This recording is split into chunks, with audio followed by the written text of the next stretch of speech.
अ, विशारद की कक्षाओं में सभी प्रशिक्षक बहनों का स्वागत करती हूँ। आज की आपकी ये दूसरी क्लास है और मैं रत्ना कोठारी आज आपकी तकनीकी शिक्षण पद्धति पर आपकी क्लास लेने वाली हूँ। तो सर्वप्रथम क्लास का प्रारंभ करेंगे नमस्कार महामंत्र से। सभी के हाथ आनंद केंद्र पर जुड़े हुए, आंखें कोमलता से बंद। आप सबको मेरी आवाज क्लियरली सुनाई दे रही है?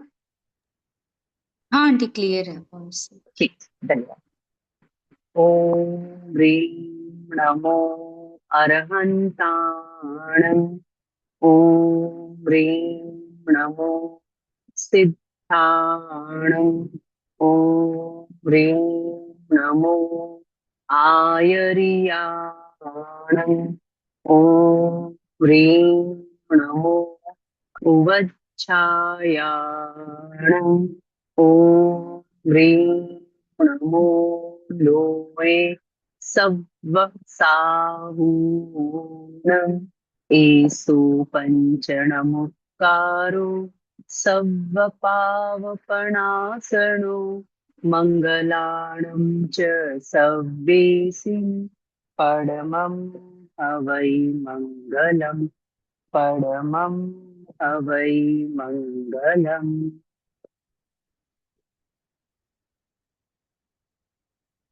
आराध्य के श्री चरणों में भाव भरी वंदना।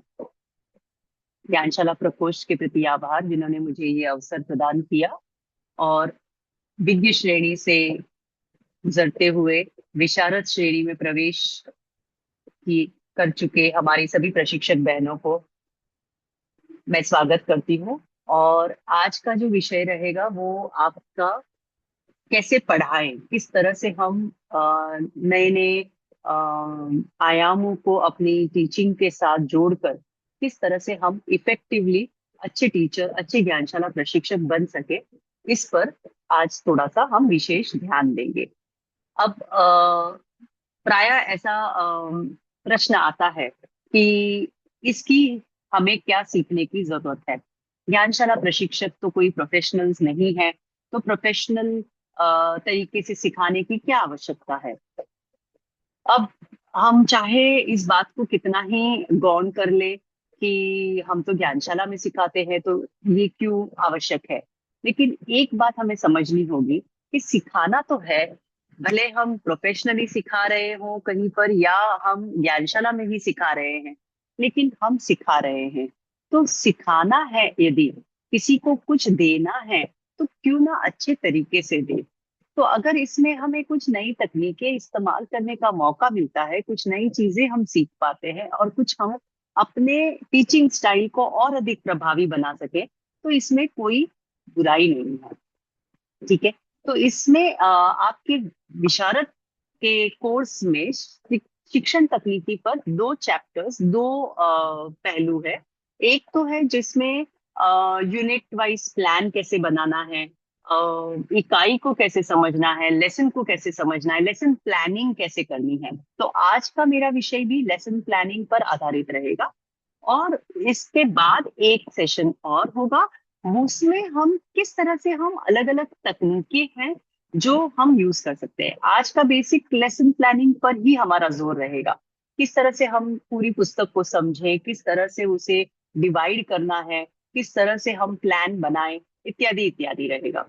अम, ये मोर प्रैक्टिकल ओरिएंटेड है, ठीक है। लेकिन आज मैं आपको ये सिखा रही हूँ एक एग्जाम्पल लेके, एक प्रैक्टिकल ओरिएंटेशन के रूप में। और इसी बेसिस पे आपको प्रश्न भी पूछे जाएंगे। तो आप, यदि आपका चैप्टर जो आपकी विशारद के पीडीएफ में आपको प्राप्त हो जाएगा, उसमें से आप अगर ये सेशन अटेंड करने के बाद उसे अगर पढ़ेंगी तो आपको बहुत क्लैरिटी आ जाएगी और इनफैक्ट आप बहुत कुछ अलग तरीके से भी करने का प्रयत्न कर सकती हैं। तो इसलिए सबसे पहले तो आप इस टॉपिक को देखकर डरिए मत। ठीक है, ये मेरा सबसे पहले निवेदन है। उसके पश्चात अब हम धीरे धीरे इस टॉपिक को देखेंगे। और आप प्रेजेंटेशन के साइड में एक डेट दिखाई दे रही है, वो मेरी पहले की डेट ही रह गई है, इसलिए आप क्षमा करें उस बात के लिए। ठीक है, तो आगे चलते हैं। This is nothing but learning with new skills. थोड़ा सा हमारी जो शिक्षा देने की पद्धति है उसे हम थोड़ा पैना करेंगे आज इस सेशन को अटेंड करके। तो इस सेशन में हम मेजरली पूरा ईयरली प्लान कैसे बनाएं, वार्षिक योजना कैसे बनाएं ज्ञानशाला में पढ़ाने की, और उसके अंतर्गत पाठ योजना का किस तरह से हम नियोजन करें। तो आज इन सब का उद्देश्य समझेंगे, प्रक्रिया समझेंगे, और इसका महत्व भी हम आज जानेंगे।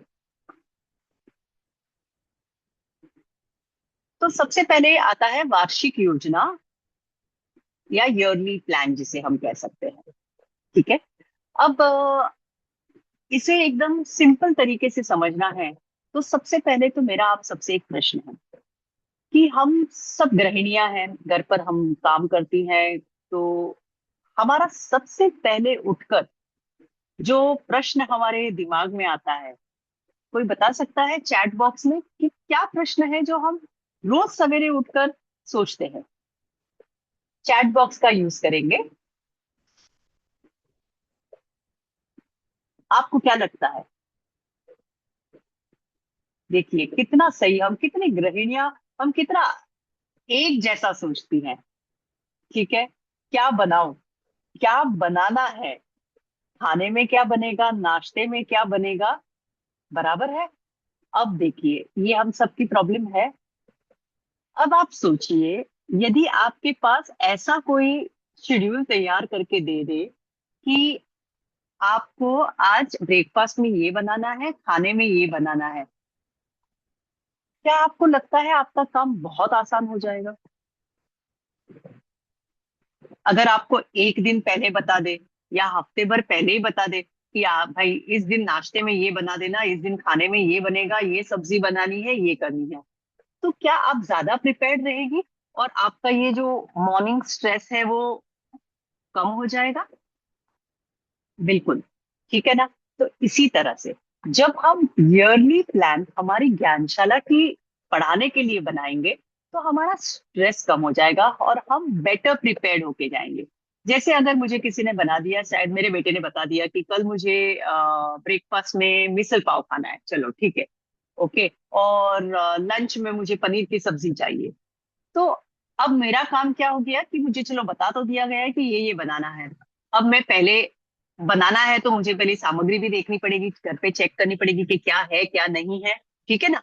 तो मैं पहले दिन ही ये सारी चेक कर लूंगी, कुछ नहीं है तो मैं ऑर्डर कर लूंगी या फिर मैं जाकर ले आऊंगी। तो मैं वेल प्रिपेयर्ड हूँ। अब अगले दिन जब सुबह उठना है तो मुझे सोचना नहीं है, मुझे स्ट्रेस नहीं है। ठीक है, उसी तरह जब मैं सप्ताह में एक दिन ज्ञानशाला जाती हूँ तो मुझे वहां जाकर नहीं सोचना है कि मैं अब क्या पढ़ाऊंगी या मुझे अब क्या पढ़ाना है, कैसे पढ़ाना है, मैं वहां पहुंचकर नहीं सोचूंगी। ठीक है, मुझे ये वार्षिक योजना और लेसन प्लानिंग करने पर मेरे पास क्लैरिटी है, पूरे वर्ष भर की क्लैरिटी है कि मुझे इस दिन ये पढ़ाना है, इस तरीके से पढ़ाना है, इसे पढ़ाने के लिए मुझे ये सामग्री लगेगी। इसलिए इसका सबसे बड़ा महत्व ये है कि हमारा टाइम यूटिलाइजेशन बराबर हो जाता है, हम वेल प्रिपेयर्ड पहुंचते हैं, तो बच्चों के सामने हमें सोचना नहीं पड़ता है या हम कोशिश नहीं करते हैं कुछ भी बना दे, कुछ भी कह के खत्म करने की। ठीक है, तो इस बैकग्राउंड के साथ हम देखते हैं कि हम वार्षिक योजना क्या होती है, कैसे होती है, उद्देश्य क्या है, कुछ कमियां भी है इसमें। ठीक है, तो देखते हैं क्या है। यह शिक्षा सत्र की दिशा और गति तय करता है। ठीक है, किस स्पीड में हमें जाना है, कितना पढ़ाना है, ये हमें पता होता है क्योंकि हमारे पास हमारे कोर्स की पुस्तकें पहले से होती है। तो ये हमें पूरी आइडिया दे देता है कि हमें कितनी स्पीड में जाना है और किस दिशा की तरफ जाना है। शिक्षण सामग्री और संसाधनों की अग्रिम तैयारी सुनिश्चित कर लेता है। जैसे मैंने पनीर मंगवा लिया पहले, उसी तरह यहाँ पर अगर मुझे कोई शिशु संस्कार बोर्ड में इस अगले हफ्ते मुझे कुछ कहानी कहनी है, तो उसमें किस तरह के प्रॉप्स में यूज कर सकती हूँ, किस कैसे चीजों का इस्तेमाल किया जा सकता है, कुछ एक्ट करवाना है तो मैं बच्चों को तैयारी करवा दूं। तो ये मुझे पहले से तैयारी, ये क्या क्या चीजें लगेगी या क्या क्या करना है, इसकी अग्रिम जानकारी मुझे हो जाती है। समय का उचित उपयोग हो जाता है। अधिगम परिणामों की प्राप्ति हेतु दीर्घकालिक योजना बनाना। अधिगम मतलब जो भी अपेक्षित परिणाम हमने सोचे हैं कि अगर शिशु संस्कार बोध भाग 1 में कोई बच्चा प्रवेश पा रहा है तो इस वर्ष के अंत तक उसे क्या क्या आ जाना चाहिए, किस तरह से आना चाहिए, उच्चारण शुद्धि इत्यादि इत्यादि सब चीजें ध्यान में रखकर ये जो परिणाम हमें अपेक्षा है हमें उनको प्राप्त करने में हमारी सहायता करता है। तो वार्षिक योजना वह रूपरेखा है जिसके माध्यम से शिक्षक पूरे सत्र में क्या, कब और कैसे पढ़ाएंगे।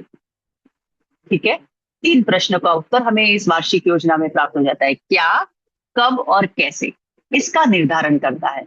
पूरे शैक्षणिक वर्ष के लिए शिक्षण विषय, इकाइयां, समय विभाजन, मूल्यांकन गतिविधियां और शैक्षिक उद्देश्यों को सुव्यवस्थित ढंग से निर्धारित किया जाता है।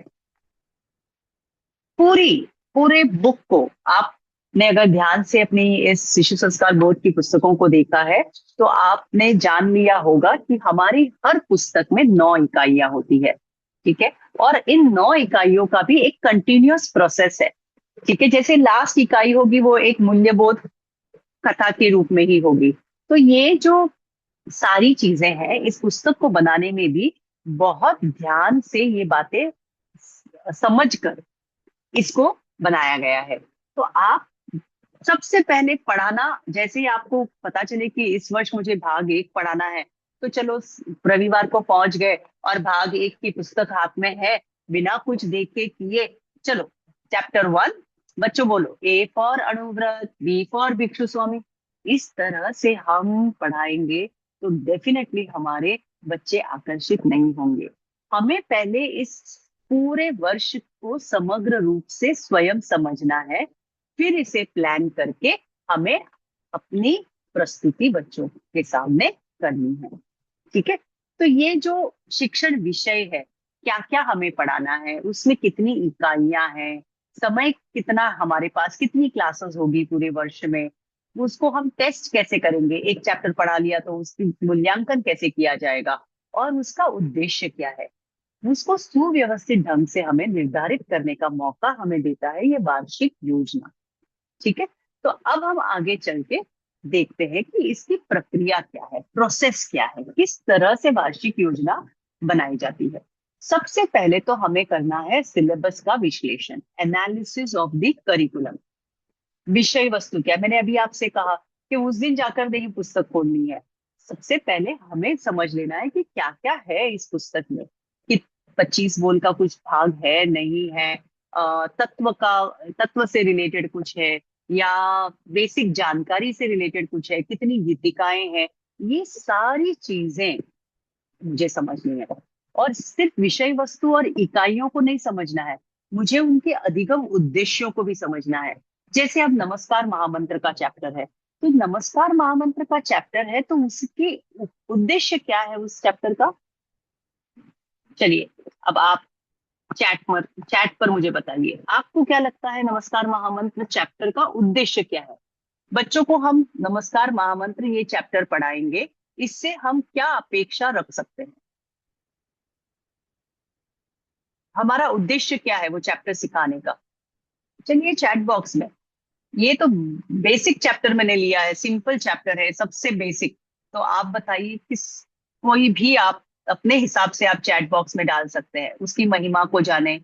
चलिए ठीक है, बच्चे उसे जीवन में अपनाएं, अर्थ सहित लर्न कराना, किसको नमस्कार किया गया है ये बताना, नवकार मंत्र सीखें, हमारे नमस्कार मंत्र क्या है, बेसिस ऑफ जैन धर्म, महामंत्र का शुद्ध उच्चारण जीवन में अपनाना है। ठीक है, देखिए कितने उद्देश्य आपने स्वयं जान लिए, है ना। सबसे पहले तो आपका एक उद्देश्य जो हम सबको पता है वो है कि हमें नमस्कार महामंत्र शुद्ध उच्चारण के साथ बच्चों को सिखाना है, बराबर। फिर ये हो गया पहला उद्देश्य। तो सभी बच्चे ये चैप्टर सीखने के बाद नमस्कार महामंत्र का उच्चारण शुद्ध रूप से कर सके, ये हमारा पहला उद्देश्य है। फिर दूसरा उद्देश्य जो कि ज्यादा महत्वपूर्ण उद्देश्य है वो इसे प्रतिदिन प्रतिदिन उठते ही कम से कम 21 बार या 27 बार नमस्कार महामंत्र का जाप करें।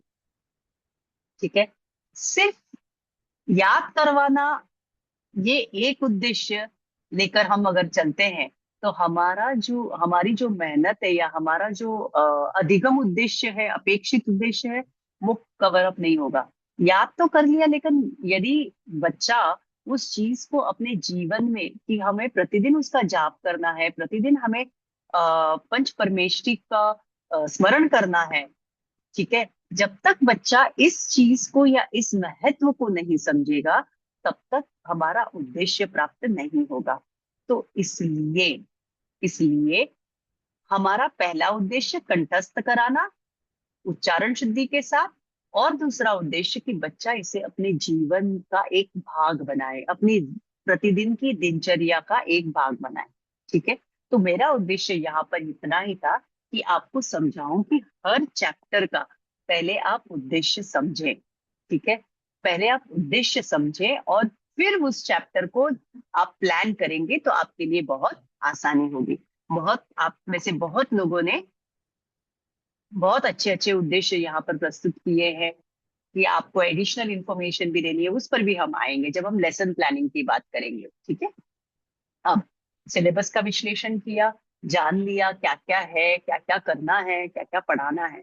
अब समय का विभाजन करना है, तो प्रत्येक इकाई के लिए उपयुक्त समय हमें निर्धारित करना है। जरूरी नहीं है कि अगर एसएसबी बुक 1 में सबसे पहले का चैप्टर अल्फाबेट सॉन्ग है तो मुझे पहले वो ही कराना, नहीं। मुझे मेरे बच्चों की, मेरे जो क्लास है, उन बच्चों की लेवल को समझना है, उन बच्चों के मनोविज्ञान को समझना है, और वो समझकर मुझे मेरा सिलेबस प्लान करना है। कितने बच्चे हैं जो फास्ट लर्नर्स हैं, एडवांस लर्नर्स हैं, कितने हैं जो स्लो लर्नर्स हैं, मुझे उन पर भी मेहनत करनी पड़ेगी। तो किस तरह से मैं अपना विषय का डिस्ट्रीब्यूशन करूं। ठीक है, फिर मूल्यांकन की योजना, हर एक प्लान के साथ, हर एक चैप्टर सिखाने के पश्चात उसका मूल्यांकन कैसे होगा कि बच्चे ने ये उद्देश्य प्राप्त किया या नहीं। ठीक है, प्रारूपिक और संकलनात्मक मूल्यांकन का समय तय करना, संसाधन योजना, रिसोर्स प्लानिंग, यदि किसी चैप्टर को सिखाने के लिए मुझे कोई सामग्री की आवश्यकता है, शिक्षण सामग्री, सहायक सामग्री आदि आदि तय करना। जैसे फॉर एग्जाम्पल नमस्कार महामंत्र का चैप्टर ही ले लीजिए, अगर उसे सिखाने के लिए मैं बच्चों को सिर्फ कंठस्थ नहीं, उसके साथ एक एडिशनल इंफॉर्मेशन उनके कलर्स के बारे में देना चाहती हूँ, तो मैं क्या करूंगी, मैं कंठस्थ के साथ मैं टाइल्स या पेपर्स, अलग अलग, जैसे पांचों ही रंग के पेपर्स ले लूंगी। ठीक है, और फिर उसके ऊपर अक्षर भी लिख दूंगी, ताकि बच्चे उसे देख के और जल्दी से याद करें। ठीक है, बिल्कुल सही। हम नमस्कार महामंत्र के चमत्कार के बारे में बताकर उनको नमस्कार महामंत्र की महिमा के से वाकिफ करा सकते हैं बच्चों को, तो उनमें एक आ, अपनापन आएगा कि हाँ ऐसे होता है, तो हम भी क्यों नहीं ट्राई करें। ठीक है, तो आप क्या करने वाले हैं, कौन सी कहानी कहने वाले हैं, ये सब आपको पहले से प्लान कर लेना है। ठीक है, तो आप जैसे एक बड़ा पिक्चर ले जाए और जिसमें शिप हो और बहुत से लोग बैठे हुए हो, तो आप कह सकते हैं कि किस तरह से एक सेठ इसमें ट्रैवल कर रहा था, और शिप जैसे किसी किसी देवी ने, देवता ने प्रकोप से उस शिप को बहुत जोर से हिलाया, और जो श्रावक उसमें बैठा था उसे कहा कि तुम अपने धर्म को छोड़ दो। तो इस तरह से हमारी कहानी की भी पूरी तैयारी हो, तो हम एक फोटो ले सकते हैं शिप का और कुछ एक मॉडल बना सकते हैं। बच्चों को जितना देख कर वो सीखते हैं, सुनकर उससे कम सीखते हैं। ठीक है, तो जितना आप विजुअली उन पर इम्पैक्ट करेंगे, उतना आपको आपकी क्लास में बहुत अच्छे से बच्चे सुनेंगे। ठीक है, तो ये सारी सामग्री को उपलब्ध कराने के लिए मुझे पहले पता होना चाहिए, ज्ञानशाला में पहुंचकर मैं ये नहीं कर पाऊंगी। ठीक है, और सिलेबस का विश्लेषण, समय विभाजन, मूल्यांकन की योजना, संसाधन योजना, और सबसे लास्ट बट सबसे इंपॉर्टेंट है समीक्षा, रिव्यू करना। वर्ष खत्म होने के बाद प्रगति, बीच बीच में 3-4 महीने के बाद मैंने ये शेड्यूल बनाया था तो मेरा कितना कवर हो गया, कितना कवर नहीं हो पाया, ये सारी समीक्षा करना। और अगर कुछ परिवर्तन करने की जरूरत है प्लान में तो वो करना। ये हमारा लास्ट स्टेप है ईयरली योजना के अंतर्गत। आगे चलकर देखते हैं। तो हम एक एग्जाम्पल यहाँ पर देखने की कोशिश करेंगे। और मैंने सबसे सिंपल बुक ली है, शिशु संस्कार बोध भाग 1। मैं मानती हूँ प्राय प्राय आप सभी ज्ञानशाला से जुड़ी हुई होंगी और आपने इस पुस्तक को तो कम से कम देखा ही होगा। ठीक है, आप देख सकती हैं यहाँ पर मैंने इसका इंडेक्स डाला है और यहाँ पर टोटली 9 यूनिट्स में इसे डिवाइड किया गया है। पूरे सिलेबस को 9 यूनिट्स में डिवाइड किया गया है। फर्स्ट यूनिट में आप देख सकते हैं 2 चैप्टर्स है। वैसे ही अलग अलग यूनिट में अलग अलग नंबर ऑफ चैप्टर्स हैं। ठीक है, तो इसमें क्या क्या है, कौन कौन सी कहानियां हैं, कौन कौन से गीत है इत्यादि, इन सबको हमें पहले समझना होगा। क्योंकि अब हम क्या कर रहे हैं, स्टेप वाइज हम वार्षिक योजना बनाएंगे। तो हमने क्या करना है, सिलेबस का विश्लेषण करना है। ठीक है, तो अब देखिए सिलेबस का विश्लेषण करने के लिए मुझे बहुत सारी सामग्री पता होनी चाहिए। तो क्योंकि क्या है, मुझे इन प्रश्नों के उत्तर भी देने हैं। What am I teaching, how will I teach it, who am I teaching, मुझे मेरी ऑडियंस भी पता होनी चाहिए। And how will I know if the students have understood it. ठीक है, पहले प्रश्न what am I teaching, syllabus का विश्लेषण। How will I teach it, संसाधन इत्यादि का उपयोग। हु एम आई टीचिंग, हमने क्या किया, हमारे बच्चों की प्राथमिक जानकारी ले ली कि उन्हें क्या आता है, क्या उम्र है। ठीक है, और how will I know if the students understood, उनका मूल्यांकन करते रहना है बीच बीच में कि जो मैंने सिखाया वो उनको याद हुआ या नहीं हुआ, या वो जो भी अपेक्षित है उनसे प्रतिदिन 21 बार नमस्कार महामंत्र का जप करना, किया या नहीं किया, ये भी मेरे मूल्यांकन के अंतर्गत आना चाहिए। ठीक है, तो मैंने क्या किया कि ये जो इंडेक्स मैंने आपको बताया था, इसमें अगर मैंने चैप्टर्स काउंट किए, पहले तो टोटल नंबर ऑफ चैप्टर्स कितने, लेसन्स कितने हैं। ठीक है, इकाइयां यूनिट्स तो हो गई 9, और चैप्टर्स मैंने काउंट करने पर मुझे पता चला कि इसमें है 30 चैप्टर्स। ठीक है, और हमने विज्ञ में पढ़ा ही था प्रारूप में कि प्रतिदिन चलने वाली ज्ञानशाला के लिए 40 कक्षाएं मिनिमम है, चातुर्मासिक ज्ञानशाला के लिए भी 40 कक्षाएं मिनिमम होनी ही चाहिए, प्रतिदिन चलने वाली ज्ञानशाला के लिए 80 कक्षाएं इंपॉर्टेंट, 80 कक्षाएं मिनिमम स्टैंडर्ड है। ठीक है, तो 40 कक्षाएं तो मैंने 40 कक्षाएं ले ली। और मेरे SSB 1 में प्राय प्राय सभी बच्चे जो नए आते हैं उनको SSB 1 पढ़ाया जाता है। तो उम्र क्या होगी, ज्यादा से ज्यादा 4 से 6 वर्ष, ये मैंने अंदाज लगाया। ठीक है, अब इतनी इंफॉर्मेशन मेरे पास है। अब मुझे नेक्स्ट क्या इंफॉर्मेशन चाहिए कि मुझे अपना जो सिलेबस है ना उसका रिव्यू पूरा कंप्लीट करना है। ठीक है, क्या क्या है क्या नहीं है। ठीक है, तो मैंने क्या किया, इसे 6 कैटेगरीज में डिवाइड कर दिया। पूरे सिलेबस के चैप्टर्स को, 30 चैप्टर्स थे ना, उन सबको मैंने डिवाइड कर दिया।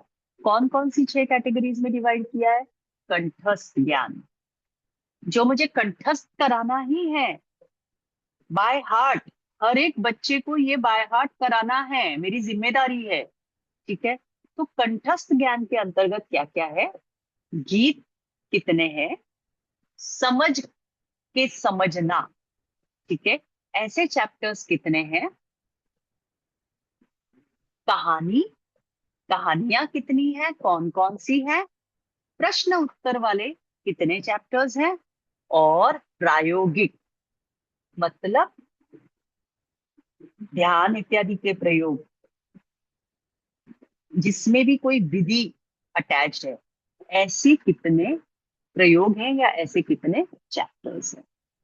ठीक है, अब आप ध्यान से इसे देखिए।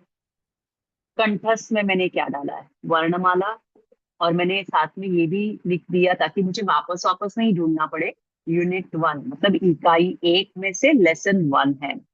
ठीक है, फिर ज्ञानशाला प्रतिज्ञा, यूनिट 2 लेसन 1, ये सारी इंफॉर्मेशन मेरे एक क्लिक पर मुझे ध्यान में आ जाएगी। गीत में अल्फाबेट सॉन्ग है जो मुझे याद करवाना है, ज्ञानशाला गीत है जो मुझे याद करवाना है, तीर्थंकर अर्चना भी सिलेबस में है। लेकिन यदि आप इसका फर्स्ट पेज जो इंडेक्स के बाद वाला पेज है उस पे देखेंगे तो यहाँ पर लिखा गया है ये आप बच्चों को सिखाने के लिए यूज कर सकते हैं। बच्चों को आए ही ऐसी कोई कंपल्शन नहीं है, ठीक है। लेकिन प्रयास हमारा रहना चाहिए। बच्चे अभी इस उम्र में जितना सीख लेते हैं वो हमेशा उनके साथ रहता है। आप देख लीजिए, अभी आपको और हमको जब सीखने के लिए कहा जाए तो बहुत दिक्कत होती है ना। तो इसके लिए जितना हम सिखा सकें, उन बच्चों की अभी ग्रास्पिंग पावर ज्यादा होती है, तो ये हमें यहाँ पर ध्यान रखना है। फिर समझ में, ज्ञानशाला में प्रवेश क्यों पाया, ये अगर बच्चा समझ के याद करेगा ना, तो वो हमेशा याद रखेगा और जल्दी याद होगा। जैन बालक की पहचान, संत दर्शन, ठीक है, उसमें किस किन बातों का ध्यान रखना है, ये सारी चीजें ये चैप्टर समझ के है। फिर कहानियां, 5 कहानियां हैं। नमस्कार महामंत्र की महिमा, भाव वंदना, धर्म की शरण, समय की सूझ और लास्ट वाली संस्कार बोध। प्रश्न उत्तर, महामंत्र परिचय है, देवगुरु धर्म पर प्रश्न उत्तर है, तीर्थंकर ज्ञान में प्रश्न उत्तर है, और तेरापन दर्शन पर आधारित प्रश्न उत्तर है।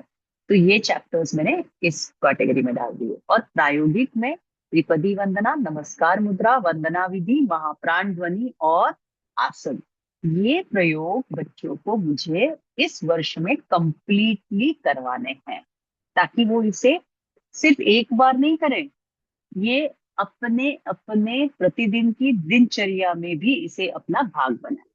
ठीक है। अब इस स्लाइड पर मैं जरा रुकूंगी और आप सबसे पूछना चाहूंगी, मैं अब तक जो बात कर चुकी हूँ वो आपके समझ में आ रही है या नहीं। यस या नो आप लिख दीजिए, ताकि मैं फिर किस स्पीड में जाऊं मुझे थोड़ा सा अंदाज आ जाएगा।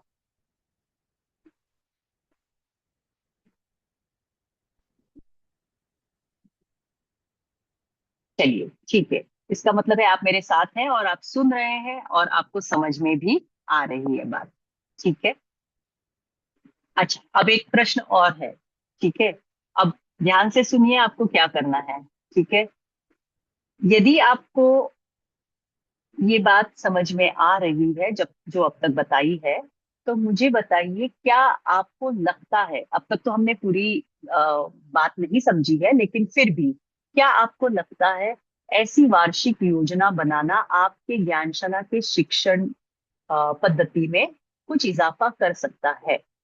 यदि हाँ, तो सिर्फ वाई टाइप कीजिए, सिर्फ वाई टाइप करना है।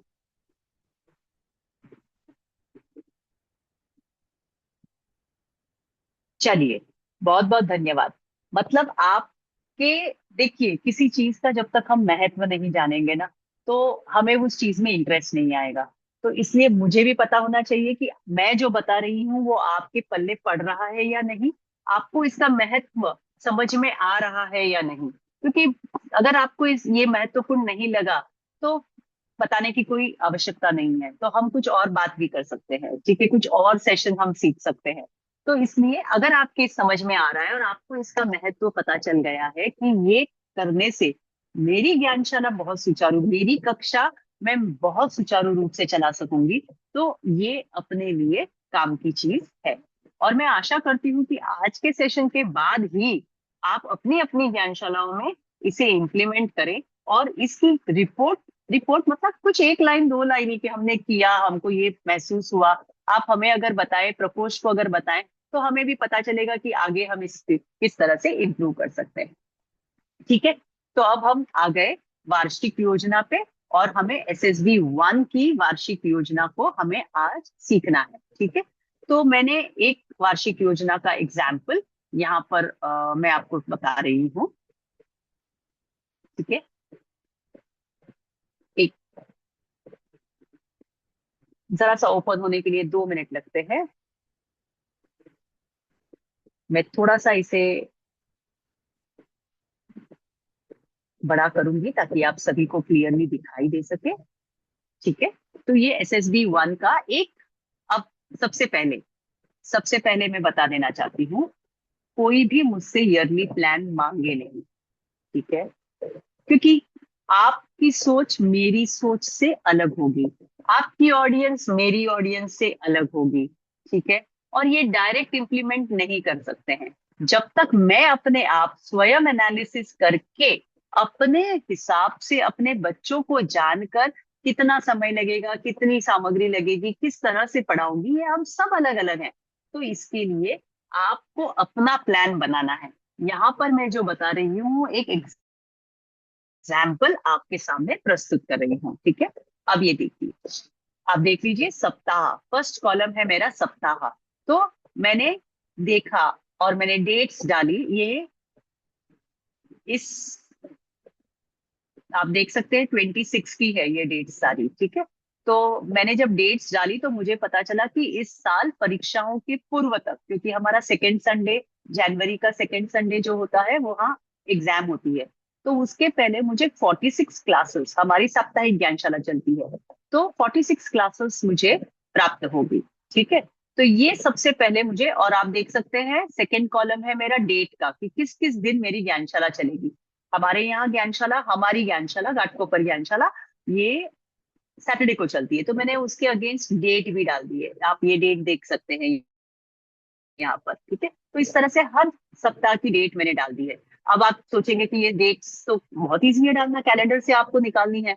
अब आप ये भी देखिए कि मैंने ये भी ध्यान रखा है कि ये देखिए अप्रैल आते ही 25 अप्रैल के बाद मैंने सीधा जून लिखा है, क्योंकि उसके बाद हमारे समर ब्रेक होता है, तो उन कक्षाओं को मैंने नहीं गिनाया है, ठीक है। और 25 तारीख की लास्ट कक्षा होती है, जिस दिन हम एक छोटी सी पार्टी का आयोजन करते हैं, तो उस दिन कुछ पढ़ाई का कार्य मैंने नहीं रखा है, ठीक है। तो ये सारी चीजें जो होती है ना, ये आपको ध्यान में रखनी है, सिर्फ डेट कॉपी करने से नहीं है। इसमें अपना अपना समझ के, वेरी इंपॉर्टेंट फॉर माई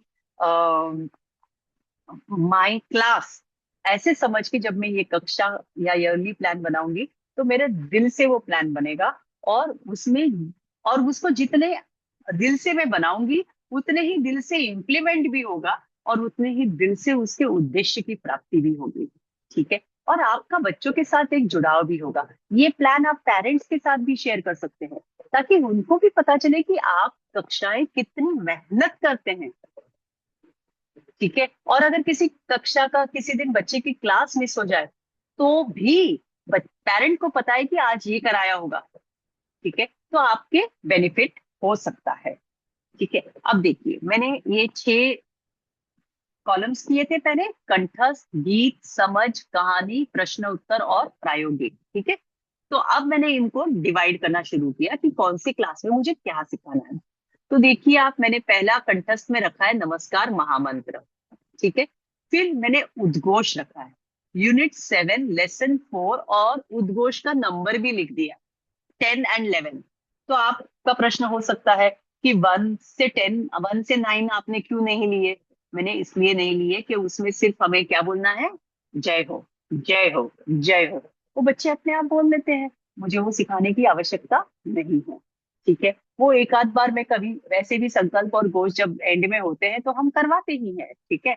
लेकिन मुझे सिखाना क्या है, जो घोष है, जैसे तेरा पद की क्या पहचान, एक गुरु और एक विधान, ये जो संकल्प, ये जो घोष है, क्षमा क्षमा चाहती हूँ, ये जो घोष है, ये प्राय सभी बच्चों को नहीं आते हैं, इसलिए मुझे फोकस रखना है यहाँ पर। तो मैंने क्या किया, उद्घोष के चैप्टर को शायद कभी समय मिला तो कराऊंगी वर्ष के एंड में, ऐसा नहीं सोचा। मैंने सोचा कि बच्चों को ये बहुत उत्साह आता है जब उनसे घोष करवाते हैं ना, तो एक अलग, फिर एक दो उद्घोष करवा दिए, तो वापस एक जो थोड़ा सा लो आ जाता है, लो एनर्जी पॉइंट आ जाता है, बच्चे वापस एक तरफ से एक्टिव हो सकते हैं। तो मैंने दो दो घोष रखे हैं, और 2 घोष करवा दिए, बच्चों को 3 4 बार करवा दिए, तो उनको वो याद भी हो जाएंगे। और फिर देखिए, ज्ञानशाला गीत का एक पैराग्राफ मैंने रखा उसमें, और नमस्कार महामंत्र की महिमा। किसी ने मुझे कहा था चैट में, मैं कहानी कहूंगी, तो बराबर है, नमस्कार महामंत्र की महिमा कहानी से, मैंने भी वैसे ही सोचा कि क्यों नहीं मैं कहानी से शुरुआत करूँ, क्योंकि बच्चों को कहानियां बहुत पसंद होती है, तो कहानी से शुरुआत करूंगी। और उसके बाद में नमस्कार महामंत्र, ये तो रोज भी बोल सकते हैं ना, रोज भी बोल सकते हैं, मतलब कब? रोज का मतलब आपका हर ज्ञानशाला में है, रिया जी? घोष रोज भी बोल सकते हैं, लेकिन ज्ञानशाला में जब करवाते हैं ना, मैं प्रतिदिन वाली चलने वाली ज्ञानशाला की बात नहीं कर रही हूँ, मैं साप्ताहिक जब ज्ञानशालाएं चलती है, तो सप्ताह में एक दिन चलती है, इसलिए मैं बार बार कह रही हूँ कि सप्ताह में एक दिन हम जब मिलते हैं तब ये गोश करवाते हैं। ठीक है, लास्ट में खत्म होने टाइम हाँ करवाते हैं, लेकिन बच्चों को याद नहीं होंगे उस समय हम सिर्फ गोश करवा देते हैं। ठीक है, लेकिन यहाँ पर शिशु संस्कार बोध बुक में आप देखेंगे उद्घोष का एक चैप्टर है पूरा। यूनिट लेसन 4 है, यूनिट नंबर आपका है ये 7, इसमें लेसन 4 है। और इसमें टोटली अबाउट 24 गोश दिए गए हैं, तो इनको बच्चों को याद करवाना है, सही ना। तो इसलिए मैंने ये उद्घोष डाल दिए ताकि इसमें बीच बीच में मैं एनर्जी इंक्रीज कर सकूं। ठीक है, अब नमस्कार महामंत्र। अब देखिए आप, मैंने आगे जाके क्या किया है, इसी चैप्टर को कंटिन्यू किया है ताकि महामंत्र परिचय मैं करवा सकूं। ठीक है, तो क्योंकि बच्चों ने नमस्कार महामंत्र के बारे में सीख लिया, फिर महामंत्र का परिचय मैंने करवा दिया, और ज्ञानशाला गीत में मैं ऐसा नहीं सोच रही हूँ कि पूरा एक ही दिन में हो जाएगा, संभव ही नहीं है, बिल्कुल बराबर है। तो इसको एक्शन के साथ एक पैराग्राफ एक हफ्ता में करवा दिया। दूसरे सप्ताह में आप देखेंगे मैंने लिखा है लेसन 2 का revise para 1 and learn new para 2। ठीक है, तो पहला वाला पैराग्राफ जो सीखा है उसका पुनरावर्तन, और नया एक पैराग्राफ और ऐड कर दूंगी। और उद्घोष मैंने नेक्स्ट 2 उद्घोष ले लिए। अब क्योंकि ये नमस्कार महामंत्र की बात हो रही है, तो मैंने उनको मुद्राएं भी सिखा दी, लेकिन सब मुद्राएं एक साथ नहीं सिखानी है क्योंकि मेरे पास समय काफी है। ठीक है, तो मैंने सिर्फ एक मुद्रा उनको अच्छे से सिखाई। नमस्कार मुद्रा मैंने अरहम मुद्रा सिखा दी। ठीक है, अब अगले हफ्ते गए तो मैंने सिद्ध मुद्रा सिखा दी और रिवीजन भी करवा दिया अरहम मुद्रा का। इस तरह से मैंने आगे आगे आप देखेंगे मैंने ये सारी चीजें इस तरह से, मैं धीरे धीरे स्क्रॉल कर रही हूँ, आप देखिए कि मैं किस तरह से मैंने ये बनाया है। मैं नहीं कह रही हूं ये स्टैंडर्ड फॉर्मेट है। ठीक है, बहुत से लोग अपने अपने तरीके से भी बनाते हैं, आप बना सकते हैं। मैंने आपके सामने एक एग्जाम्पल प्रस्तुत किया है, आप इसे समझ लें, इसके हार्द को समझें और अपने इनोवेशन के साथ आप इसे बना सकते हैं। ठीक है, बंधन पाठ नेक्स्ट चैप्टर मैंने प्रारंभ किया। अब नमस्कार मुद्राएं देखिए यहाँ पर चली रही है, और यहाँ पर आप देखिए मैंने एक तकरीबन 2 महीने होने के पश्चात मैंने क्या किया है, टेस्ट रखा है ऑन यूनिट 3।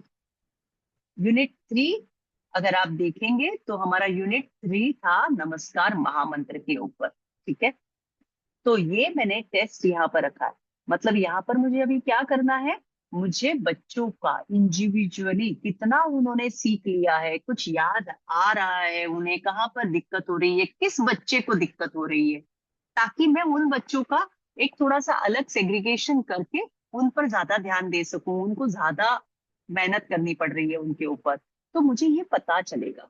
ठीक है, ये क्लैरिफिकेशन मुझे आएगा और इस तरह से मैं धीरे धीरे आगे बढ़ सकती हूँ।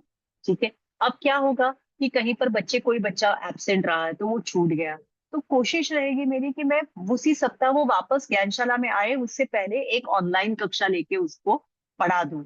ठीक है, उसकी अटेंडेंस भले काउंट नहीं होगी, एनीवे वो तो एब्सेंट ही था, लेकिन वो पढ़ाई में पीछे ना रहे, इससे मैं ये मेहनत भी कर सकती हूँ। अब एक क्लास में 2 या 3 टीचर है, तो अगर छोटे छोटे ग्रुप्स बना दिए गए तो एक टीचर 3 बच्चों को देख सकती है, और अगर कम थोड़ा सा उसे याद कराना की अपेक्षा है तो वो उसे ज्यादा अधिक समय देकर याद करवा सकती है। ठीक है, तो इस तरह से ये सारा यहाँ पर मैंने बनाया है, आप देख सकते हैं। जिस तरह से कहानियां स्टार्ट की है, बीच बीच में कहानी ले ली, सब कहानियां इजी होती है तो प्राय लोग सोचते हैं चलो लास्ट में कभी भी खत्म कर देंगे फटाफट फटाफट। ठीक है, तो वैसे क्या होता है फिर हमारे पास बीच में फिलर नहीं मिलते हैं, जब बच्चे बहुत हैवी हो जाता है कुछ याद करना उनके लिए, तो ये स्टोरीज ना फिलर के जैसे होती है और जो लाइट होती है, जो उनको बहुत इंटरेस्टिंग लगती है, तो इनको सब एंड या फर्स्ट में खत्म ना करें। ठीक है, इनको बीच बीच में रखें, तो बीच बीच में रखने से क्या होगा, बच्चों को एक अलग तरह से अट्रैक्शन हमेशा रहेगा। ठीक है, और फिर मैंने अल्फाबेट सॉन्ग ले लिया है। ठीक है, अब देख लीजिए आप, ज्ञानशाला प्रतिज्ञा, मंगल पाठ, और प्रायोगिक में एक प्रयोग हमेशा रहा है। ठीक है, फिर रिवीजन भी रखा है, बीच बीच में टेस्ट आ गया, ठीक है। इस तरह से ये सारा चैप्टर का डिस्ट्रीब्यूशन मैंने यहाँ पर किया है। टेस्ट ऑन ऑल यूनिट्स, एक एक टेस्ट बीच में आ ही गया है। अगर आप देखेंगे तो बीच में एक एक टेस्ट आ गया है। और आप देखिए, मैंने इतनी क्लासेस हमें प्राप्त होती है कि लास्ट में यदि आप देखें मैंने क्या किया है, मैंने revision and test on unit 1, 2 and unit 7 individual test रखे हैं। कितने? 4। एक महीना में उनका टेस्ट ले सकती हूँ, पूरा एग्जाम का पोर्शन आराम से कंप्लीट करने के बाद 4 सप्ताह में उनका टेस्ट ले सकती हूँ अलग अलग यूनिट का। और एक मॉक एग्जाम हो सकती है, 2 मॉक एग्जाम्स का यहाँ पर प्रावधान मुझे प्राप्त हो जाता है। ये कब प्राप्त होता है? क्योंकि मैंने अपना सारा सिलेबस को स्ट्रक्चर्ड वे में डिवाइड करके रेडी रखा है, ठीक है। तो ये आपके सामने मुझे एक एग्जाम्पल प्रस्तुत करना था, इसलिए ये मैंने जो शिशु संस्कार बोध भाग 1 के लिए बनाया था, ये मैंने आपको यहाँ पर दिखाया है, ठीक है। अब फिर से आपको चैट में टाइप करने की बारी आ गई है। प्रश्न है रिया जी का कि बच्चे डेडिकेटेड नहीं होते हैं। मेरा प्रश्न आपसे है, क्या हम इतने डेडिकेटेड हैं? सबसे प्रश्न है कि क्या हम इतने डेडिकेटेड हैं? नहीं होते हैं ना, बराबर है। हम भी डायरेक्ट वहीं पहुंचते हैं, 7 बजे की ज्ञानशाला है तो हम पहुंचते हैं 7:15, 7:20। हम भी डेडिकेटेड नहीं होते हैं इतना। आप देखिए, आप डेडिकेटेड होकर 1 वर्ष ट्राई कीजिए, आपके बच्चे भी डेडिकेटेड हो जाएंगे, क्योंकि वो आपको देखकर सीखते हैं, ठीक है। घर पर जाकर रिवीजन करके नहीं आते हैं, अपेक्षित है ना, अपेक्षित है। ट्यूशन क्लासेस नहीं होती है उनके लिए, आप लगा लीजिए ऑनलाइन में। सप्ताह भर आप एक बार सप्ताह में मिलते हैं ना फिजिकली ज्ञानशाला में, बीच का टाइम तो रहता है। थोड़ा समय आप निकालिए, थोड़ा डेडिकेशन आप एक्स्ट्रा दिखाइए। आप एक बार फोन पे व्हाट्सएप कॉल पे एक पूछ लीजिए, आज अच्छा मैंने वो पिछली बार बताया था ना तुम्हें, नमस्कार महामंत्र सिखाया था, एक बार बोल के बता दोगे प्लीज? हो सकता है, ठीक है। कमिटमेंट और डेडिकेशन। चलिए, अब हम थोड़ा सा आगे चलते हैं। तो इस वार्षिक योजना के हर सिक्के के 2 पहलू होते ही हैं, ठीक है। तो अब 2 पहलू होते हैं तो एडवांटेजेस भी होंगे और डिसएडवांटेजेस भी होंगे। तो पहले एडवांटेजेस देख लेते हैं। पूरे वर्ष का स्पष्ट दृष्टिकोण मिलता है, शिक्षक के समय, ऊर्जा और संसाधनों की बचत भी हो जाती है। विद्यार्थियों की अधिगम गति समान रूप से आगे बढ़ती है। नो, ये ट्राई, क्योंकि जैसे 2-3 टीचर्स होती है ना, तो स्लो लर्नर्स होते हैं, उन पर ज्यादा मेहनत करने के लिए चलो तुम इनको बार बार रटा मरा लो, इनसे बार बार पूछ लो। इस तरह से हम डिवीजन ऑफ वर्क हो जाता है। और ऐसा नहीं कि जो सीख कर आया है ना बच्चा, जो मेहनत करके आया है, उसको भी हम आगे की सिखा सकते हैं। तो इस तरह से एक पूरा यूनिट की तरह से हमें काम करना होता है। इस तरह से नहीं कि उस बच्चे को ऐसा लगे कि भाई नहीं, मैं तो बिल्कुल, मुझे आता ही नहीं है तो इसलिए मैं अलग नहीं। ऐसे नहीं, सबको साथ लेकर चलना है, किसी को रियलाइज भी नहीं करवाना है, और एक गति से अपना कार्य करना है। क्योंकि हम सब भी तो एक तरह से नहीं सीखते, एक तरह से कार्य नहीं करते हैं। 5 उंगलियां एक जैसी नहीं होती, तो फिर हम बच्चों से ये अपेक्षा कैसे रख सकते हैं, ठीक है। और पेरेंट्स कौन है? हम ही तो है ना, ठीक है। तो प्रॉब्लम्स है, ये ऐसे नहीं है कि घाटकोपर ज्ञानशाला में ऐसी प्रॉब्लम्स नहीं है, या मुंबई ज्ञानशाला में ऐसी प्रॉब्लम नहीं है, या दिल्ली ज्ञानशाला में ऐसी प्रॉब्लम नहीं है। सभी ज्ञानशालाओं में ये कॉमन प्रॉब्लम्स है, ठीक है। लेकिन सभी ज्ञानशालाओं में टीचर्स के डेडिकेशन, टीचर्स का इनोवेशन, इसका भी बहुत जगहों पर प्रॉब्लम है, ठीक है। तो हम, हमारी प्रॉब्लम तो हमारी तरफ से जो दिक्कतें हो रही है ना, उसे तो हम कम करें, ठीक है। उसे हम कम करने की कोशिश कर सकते हैं, बच्चों के लिए प्रेरणा दे सकते हैं, ठीक है। आगे तो जैसे हो रहा है होगा, लेकिन हम अपनी कमियों को बाधा नहीं बनने दो, ठीक है। चलिए, शिक्षक के समय का पूरा यूटिलाइजेशन हो जाता है, विद्यार्थियों की अधिगम गति समान रूप से आगे बढ़ती है, ज्ञानशाला कार्य में निरंतरता और अनुशासन बना रहता है।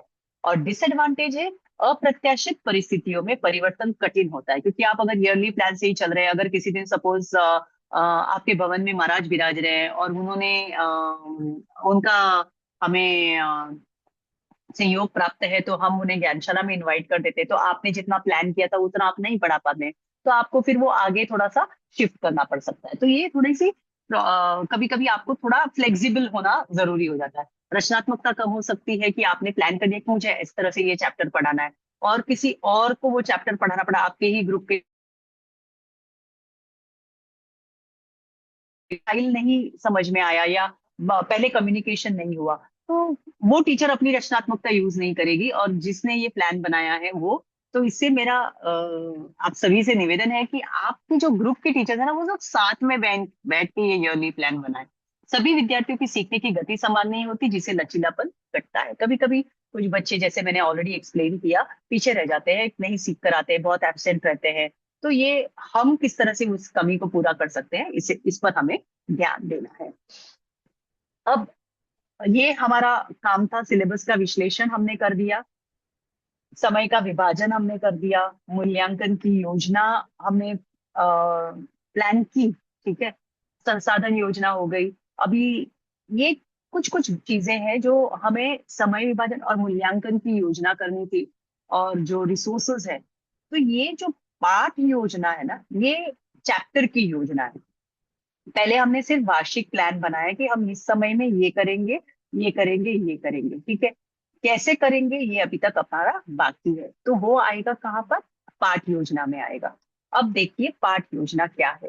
पाठ योजना शिक्षण की वह दैनिक या सत्र विशिष्ट योजना है जिसमें शिक्षक यह तय करता है कि किसी एक पाठ को कैसे और किस क्रम में और किन विधियों से पढ़ाया जाएगा।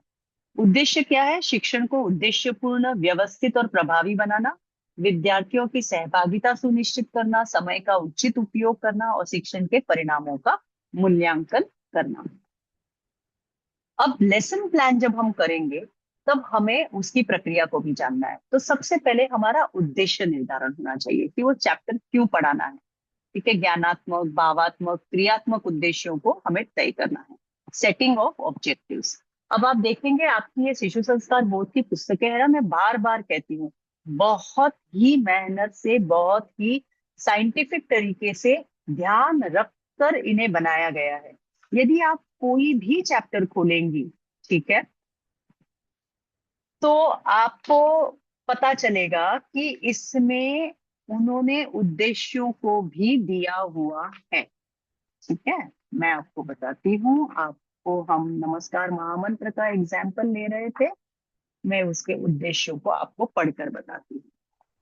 आपको करना है, ऐसा एक कॉलम होता है आपके चैप्टर में एंड में, ठीक है, हर जगह पर, हर चैप्टर के एंड में प्राय प्राय है, नमस्कार महामंत्र को अर्थ सहित एवं शुद्ध उच्चारण के साथ सीखें, ठीक है। ये हो गया हमारा पहला उद्देश्य।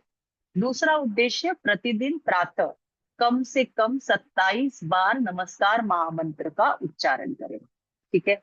ये हो गया हमारा सेकंड उद्देश्य। इसके अलावा और भी उद्देश्य हम इसमें ऐड कर सकते हैं, जैसे नमस्कार महामंत्र की महिमा से बच्चों को रूबरू कराया जाए। तो इस तरह से ज्ञानात्मक, भावात्मक और क्रियात्मक उद्देश्यों को तय करना। अब आप कहेंगे इसमें क्या क्या उद्देश्य हो गए? ज्ञानात्मक उद्देश्य तो आपने ज्ञान किया कि 5 परमेष्ठी कौन कौन से हैं, और उनके गुणों के बारे में थोड़ी जानकारी आपको प्राप्त हुई। भावात्मक, इनको करने से हमारे भावों में क्या अंतर आता है, इनका स्मरण करने से हम कैसे बनेंगे, ठीक है। आप अगर याद करें तो आपकी जो मुद्राएं हैं उनकी भी निष्पत्तियां हैं, ठीक है, पूर्ण स्वतंत्रता इत्यादि। तो ये सब चीजें हैं, ये सारी भावात्मक इसमें आ जाती है। उनके बारे में एक अहोभाव का जागृत होना, और उनके स्मरण से मुझे जो शक्ति प्राप्त हो रही है उसका एहसास होना, ठीक है, ये सारी भावात्मक उद्देश्यों के अंतर्गत आता है। क्रियात्मक उद्देश्य, करना कैसे है, क्या करना है। तो क्रियात्मक उद्देश्यों में जैसे 27 बार नमस्कार महामंत्र पढ़ना है, जाप जप करना है, नमस्कार मुद्राओं का प्रयोग प्रतिदिन एक बार करना है, इससे हमारे अंदर भावों की शुद्धि भी होती है। तो ये जो सारी चीजें हैं, ये क्रियात्मक उद्देश्य, तो ये आप नोट डाउन कीजिए। ये दो उद्देश्य इसमें बताए गए हैं, ये तो आपको लिखने ही है। इसके अलावा आप और कौन कौन से उद्देश्यों को प्राप्त करना चाहते हैं, उसके बाद पूर्व ज्ञान परीक्षण हो जाए। विद्यार्थियों के पूर्व अनुभव को जानना। जैसे अब मुझे नमस्कार महामंत्र का चैप्टर सिखाना है, सबसे पहले मैंने वो चैप्टर क्यों लिया? क्योंकि प्राय हमारे तेरापंथी परिवारों में मैंने देखा है, जैन परिवारों में मैंने देखा है कि नमस्कार महामंत्र बच्चे को जन्म से ही सिखाना प्रारंभ, वो सुनता रहता है और उसे वो याद हो ही जाता है।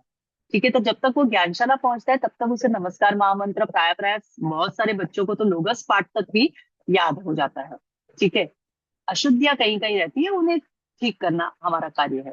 तो ये पूर्व ज्ञान निरीक्षण अगर हम कर लेते हैं किसी भी चैप्टर के बारे में कि भाई आप बच्चों को कितना आ रहा है, कितनी मेहनत और लगेगी, तो इससे हमारे सिखाने के तरीके में थोड़ी सी हमें आसानी हो जाएगी। ठीक है, तो ये हमें ध्यान करना है कि बच्चों को कितना आता है, ये एक हम पूर्व ज्ञान परीक्षण हम कर ले। फिर प्रस्तुति, हम विषय को प्रस्तुत कैसे करेंगे? जैसे किसी ने कहा कहानी से प्रारंभ करेंगे, तो किसी ने कहा गीत से प्रारंभ करेंगे। ठीक है, तो इस तरह से आप किस चीज को यूज करके उस विषय को प्रस्तुत करने वाले हैं। अभ्यास, अभ्यास प्रश्न, होमवर्क देना, समूह कार्य करना या चर्चा, सब चीजों में चर्चा होगी ऐसे नहीं है, सब चैप्टर्स में चर्चा पॉसिबल नहीं है, डिस्कशन पॉसिबल नहीं है। तो कौन से चैप्टर में किस तरह से आप अभ्यास कराएंगी, क्या होमवर्क देंगी, वो आप देख सोच सकती हैं। फिर मूल्यांकन, किस तरह से आप उनको उनका इवैल्यूएशन करेगी कि उनको जो सिखाया गया है उन्होंने कितना सीखा। और गृह कार्य अर्थात होमवर्क में आप उनको क्या देंगी, किस तरह से वो आगे की कक्षा में आए तब क्या तैयारी करके आए, ये आप उनको बता सकती हैं। ठीक है, तो ये सारे स्टेप्स है आपके लेसन प्लान के। उद्देश्य निर्धारण, पूर्व ज्ञान परीक्षण, प्रस्तुति, अभ्यास, मूल्यांकन और गृह कार्य। ठीक है, अब देखिए ये मैंने एक लेसन प्लान यहाँ पर एक एग्जाम्पल आपको दिया है, सबसे सिंपल एग्जाम्पल ले रही हूँ क्या कि आप सबको ये पता है, आप सभी इसके बारे में जानते हैं, इसलिए ये समझने के लिए थोड़ी आसानी होगी। ठीक है, तो ये मैंने ऑब्जेक्टिव्स, जो पुस्तक के ऑब्जेक्टिव्स थे मैंने यहाँ पर नोट डाउन कर लिए हैं, आप देख सकते हैं तीसरा कॉलम है। फिर नेक्स्ट, प्रीवियस नॉलेज, सभी बच्चों को किन किन को नमस्कार महामंत्र आता है, जिन बच्चों को आता है उनसे सुन ले, उनके उच्चारण शुद्धि की ओर ध्यान दे, और जिन्हें नहीं आता है उनको आप सिखाने का प्रयास करेंगे। ठीक है, और मेरा प्रेजेंटेशन किस तरह से होगा वो मैं नीचे नेक्स्ट स्लाइड में आपको बताऊंगी। फिर पासिंग द पार्सल वाला गेम हम इसमें करा सकते हैं ताकि बच्चों को बार बार वो बोलना पड़े और वो उन्हें नमस्कार महामंत्र जिन्हें नहीं आता है वो याद हो जाए, और जिन्हें आता है उनका रिविजन हो जाए। इवैल्यूएशन कैसे करूंगी, तो मैंने सोचा कि मैं इसके लिए एक वर्कशीट बनाऊंगी। ठीक है, और वर्कशीट में उनको मैच द कॉलम वाली वर्कशीट या फोटो आइडेंटिफाई करने वाली वर्कशीट, इस तरह से अलग तरीके से एक वर्कशीट बना के उनको कितना समझ में आया है ये मैं वर्कशीट के दौर के माध्यम से जानूंगी। फिर गृह कार्य, साप्ताहिक चार्ट बनाकर बच्चों को दिया जा सकता है जिनमें प्रतिदिन 27 बार नमस्कार महामंत्र का उच्चारण करेंगे और उसे टिक करते जाएंगे, और जो मंथ के एंड में या सप्ताह के एंड में उस शीट को लेकर आएंगे और जिसने हर दिन कहा है उनके लिए स्पेशल उनका थोड़ा सा एक गिफ्ट देकर आप उनका सम्मान कर सकती हैं। और एडिशनल जानकारी मैं क्या दूंगी? ठीक है, अब आप देखेंगे तो हमारी पुस्तक में नमस्कार महामंत्र के रंगों को बताना, पद के हर पद के रंग को बताना नहीं है। ठीक है, तो लेकिन सिखा दिया जाए तो वो हमेशा याद रखेगा, तो इसलिए मैंने एडिशनल इंफॉर्मेशन में लिख दिया कि प्रत्येक पद के रंग भी मैं एडिशनली बताऊंगी। तो ये देखिए मैंने इस तरह से टाइल्स बना दी, जैसे मैंने आपको पहले भी कहा, और इस तरह से बच्चों को सिखाऊंगी तो कलर भी बताया जा सकेगा, और मैं इनको इनके पद भी बता दूंगी। और इसके साथ साथ इसी में पीछे की तरफ आप प्लैक कार्ड के जैसे बता सकते हैं, बच्चों को पढ़ना नहीं है, मुझे ही बताना है, कलर तो दिखेगा ना बच्चों को, बच्चों को कलर तो दिखता है, लेकिन very well identify the colour, तो मुझे कलर सिखाना है यहाँ पर, इसलिए मैंने कलर वाली टाइल ले लिया। अब नमो अरहंताणम, ये मैंने लिखा है, ये मैं बोलूंगी, बच्चा याद करेगा, मुझे सिर्फ एक बार बोलना है, फिर मैं ऐसे फिंगर दिखाऊंगी तो भी वो वही बोलेगा।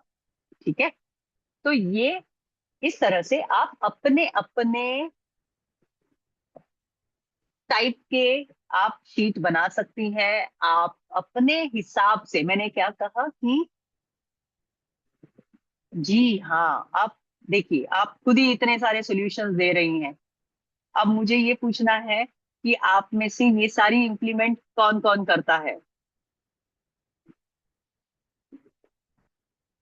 उस पर हमें ध्यान देना है। ठीक है, फिर सेम वे मैंने दूसरी चीजें भी आप यहाँ देख सकती हैं।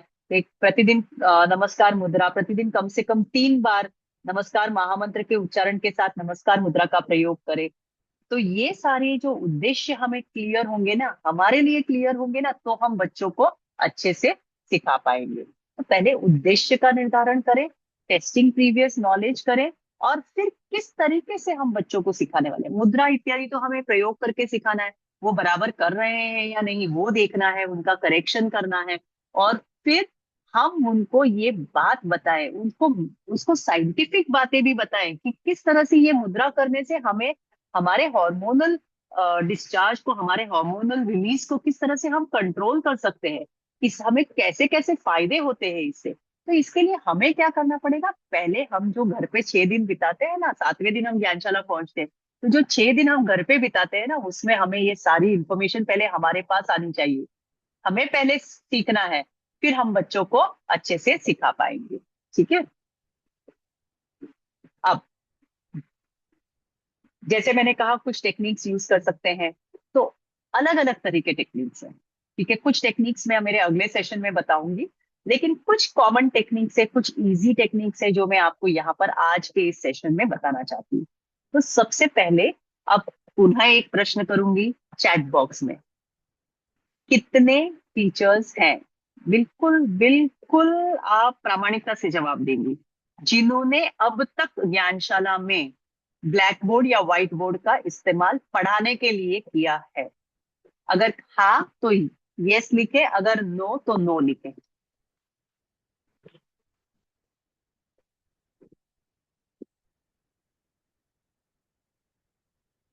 ओके ओके,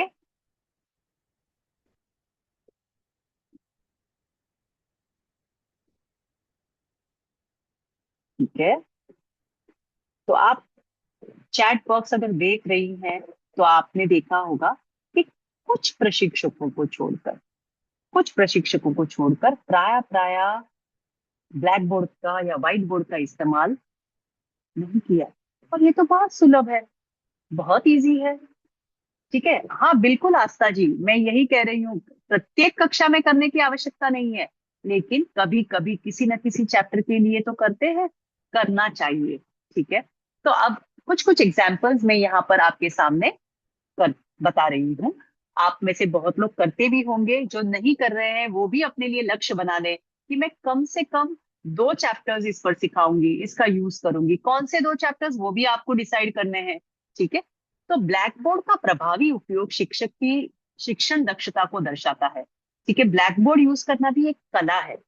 ठीक है, सुनियोजित, स्पष्ट और उद्देश्यपूर्ण प्रयोग से न केवल विषय वस्तु की समझ बढ़ती है, बल्कि छात्रों की रुचि और सक्रियता भी विकसित होती है। ठीक है, और ये एक बहुत सशक्त, सरल और प्रभावी शिक्षण सहायक है। विषय वस्तु का क्रमबद्ध प्रस्तुतिकरण, नीटली आपको बोर्ड पर लिखना भी बहुत नीट होना चाहिए। पूरा आपका जो आपके मन में है, जो जैसे आप सिखाना चाहती हैं उस तरह का कनेक्शन वहां पर बिल्डअप होना चाहिए। चौक का विवेकपूर्ण उपयोग होना चाहिए। यदि आप ब्लैक बोर्ड यूज कर रही हैं तो आप व्हाइट या येलो कलर के चौक से ही लिखे, तो दूरी से भी बच्चों को अच्छे से दिखाई देता है। ठीक है, आप अगर अलग अलग कलर्स जैसे ब्लू, पिंक, इन कलर्स का इस्तेमाल करती है तो वो इजी नहीं होता है आंखों के लिए। ठीक है, अगर आप व्हाइट बोर्ड का इस्तेमाल कर रही है तो ब्लैक और ब्लू मार्कर को ज्यादा इस्तेमाल करें। ग्रीन और रेड को हाईलाइट करने के लिए आप इस्तेमाल कर सकती हैं, लेकिन प्राय ideally you should be using a black और अ ब्लू मार्कर, और थिक वाले मार्कर को यूज करना चाहिए। आरेख, चित्र एवं तालिकाओं का प्रयोग करें, टेबल्स या ब्रेनस्टॉर्मिंग वाले फिगर्स के हिसाब से आप ब्लैक बोर्ड का इस्तेमाल करें। छात्र सहभागिता को प्रोत्साहन दे, बच्चों को बीच बीच में पूछते रहिए यहाँ क्या आएगा, यहाँ कैसे आएगा। समय और स्थान का संतुलन बनाए रखे, क्यों ऐसे नहीं कि बोर्ड यूज कर रही हूँ तो मैं 1 घंटा सिर्फ बोर्ड पर ही बताती रहूंगी, नहीं। लिमिटेड टाइम मेरे पास कितना है, उसमें मुझे क्या यहाँ पर करना है, उतना मुझे बराबर पता होना चाहिए। शारीरिक स्थिति और दृष्टि संपर्क, किस तरह से मैं खड़ी हूँ बोर्ड पर लिखते समय, और मेरा दृष्टि से संपर्क बच्चों के साथ हमेशा बना रहना चाहिए, वरना बच्चे कुछ और करने लग जाएंगे। पुनरावृत्ति एवं सार लेखन, ये आफ्टर द सेशन, ये आपका बोर्ड इस्तेमाल करने से आप बहुत अच्छे से पुनरावृत्ति आप बच्चों को चैप्टर की करवा सकते हैं। फॉर एग्जाम्पल, एक अ, जैसे हम बताते हैं ना कितने पद में कितने अक्षर कितने पद, तो क्यों नहीं हम इसको एक तालिका की तरह एक चार्ट, एक टेप जैसा बोर्ड पर बना दे। और ये जो मैंने कपलेट नंबर, पद का नंबर और अल्फाबेट के नंबर्स लिखे हैं, वो मैं नहीं लिखकर मैं ब्लैंक रखूं और बच्चों को एक एक को बुला के कहूं चलो अब आप गिन लो कितने अक्षर है और आप लिखो कितने अक्षर है उसमें। और इस तरह से ये भरने के बाद में बच्चों को बोलूं कि टोटल कितना है। अब देखिए ये इसमें क्या दो काम हो गए। एक तो बच्चे को, जब वो जो नीचे बच्चा बैठा है ना वो सोच रहा है मेरा टर्न कब आएगा कि मैं उठकर लिखूं, ठीक है, तो उसका वो इंटरेस्ट जाग गया।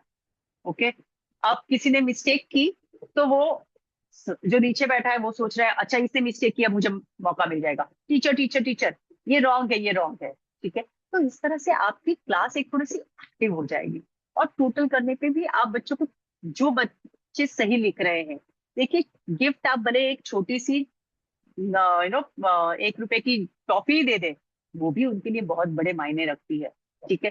तो ये चीजें, ये जो चीजें हैं ये हम आराम से बच्चों को बोर्ड पर इजीली करा सकते हैं। एक एग्जाम्पल मैंने यहाँ पर आपको दिखाई दे रहा है जो मैंने अपनी कक्षा में इस वर्ष में भाग एक नहीं, मैं भाग 4 की कक्षा ले रही हूँ। और उसमें आचार्य श्री जीतमल जी स्वामी के ऊपर एक पूरा चैप्टर है।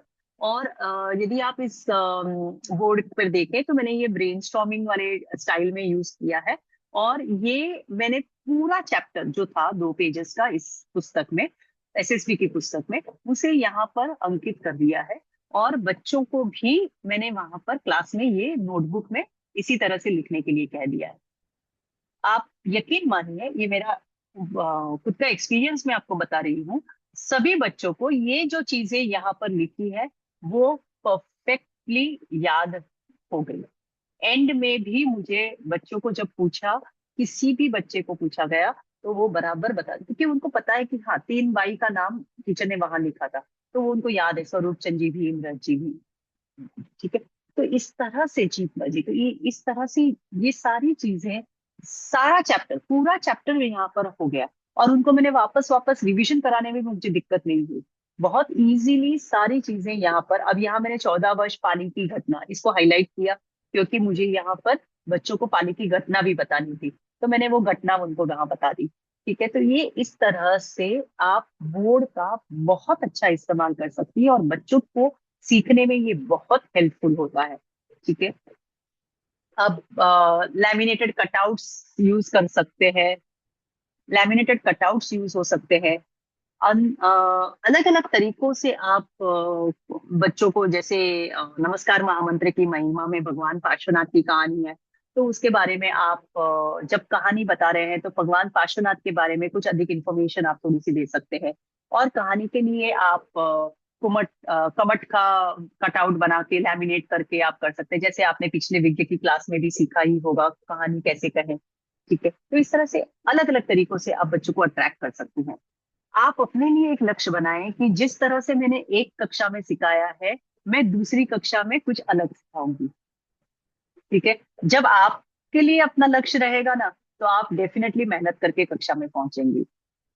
फिर आप समूह चर्चा करवा सकती हैं। समूह चर्चा क्या है, जहां पर छात्रों को एक विषय पर चर्चा करने के लिए छोटे ग्रुप्स में आप डिवाइड करिए। अगर ज्यादा बच्चे नहीं है तो एक ही ग्रुप रख सकते हैं। ये छात्रों में सहयोग, नेतृत्व, सोच विचार करने की क्षमता को बढ़ाता है। समूह चर्चा में शामिल होने के तरीके, सक्रिय भागीदार बनने के लिए प्रोत्साहित करें, विचारों को साझा करते हैं, नजरिए को समझते हैं, ठीक है। जैसे अभी आपने कोई एक बोर्ड ले लिया जहां पर कि कुछ डिस्कशन करने जैसा है जहां पर समझना, बहुत सारे पिक्चर्स आपने रख दिए हैं। अब आपको कुछ कंफ्यूजिंग पिक्चर्स भी आप रख दीजिए जहां पर उनको पता ना हो कि भाई ये इस कैटेगरी में आएगा या इस कैटेगरी में आएगा। तो इस तरह से आप फिर उनको ग्रुप में आप उनसे, एक बच्चों से कहिए कि आप आपस में डिस्कस करके देखो कि ये किस ग्रुप में बराबर बैठता है या नहीं। तो ये तत्व चर्चा इत्यादि में ये समूह चर्चा काफी काम आ सकती है। समूह चर्चा के लाभ अनेक हैं। बच्चे एक दूसरे से सीखते हैं, अपने विचारों को किस तरह से प्रस्तुत करना है वो उसमें भी सक्षम होते हैं, लीडरशिप क्वालिटीज के डेवलप होती है। और ज्ञानशाला में विभिन्न विषयों पर समूह चर्चा का आयोजन किया जाता है। छात्रों को सक्रिय और उत्साही बनाकर उनको एक दूसरे के अनुभवों से सीखने का मौका भी देता है। तो डिस्कशन भी बहुत अच्छे से किया कराया जा सकता है। प्रयोगात्मक विधि भी यूज की जा सकती है। प्रयोगात्मक विधि का परिचय इस तरह से है कि छात्रों की अवधारणा को समझने, उनकी क्या कंसेप्ट, क्या उनके दिमाग में किसी एक विषय के बारे में क्या सोच है, और उनके बारे में स्वयं निष्कर्ष निकालने के लिए प्रायोगिक गतिविधियों में शामिल होने का अवसर उनको प्रदान किया जा सकता है। यह विधि छात्रों को सक्रिय रूप से सीखने में मदद करती है। अम, जैसे प्रयोगात्मक विधि का ज्ञानशाला में उपयोग करना है उनके बारे में, जैसे एक एग्जाम्पल मैं यहाँ आपको देना चाहूंगी कि हमने कर्म आर्ट ये सिखा दिए बच्चों को, ठीक है। अब उनको आप एक टास्क दे सकते हैं कि आज आप दिन में जितना भी, सुबह से शाम तक जितने भी कार्य करें, छोटे या बड़ा जितना भी कार्य करें, उसमें आपको किस कर्म का बंधन हुआ, ठीक है, ये आपको नोट डाउन करना है। मतलब वो क्या वो आइडेंटिफाई कर पा रहे हैं कि ऐसा करने से इस कर्म का बंधन हो रहा है, ठीक है। हम बाय हार्ट कराने में हमारे कोई भी कमी नहीं है, किसी भी टीचर की। बाय हार्ट हम सब बहुत अच्छे से करवा देते हैं, ठीक है, लेकिन वो उनके अंदर तक कितना पहुंचा, ठीक है, क्या वो सोच रहे हैं कि हाँ ये मैं अगर करता हूं तो मुझे इन कर्मों का बंधन हो रहा है, मुझे इससे बचना है।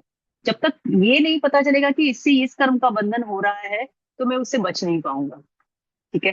तो ये छोटे छोटे प्रयोगात्मक विधियों से आप सोचकर आपके सिलेबस में से कौन सी प्रयोगात्मक विधि से आप काम कर सकते हैं, तो ये आप बच्चों के बीच में भी यूज कर सकते हैं।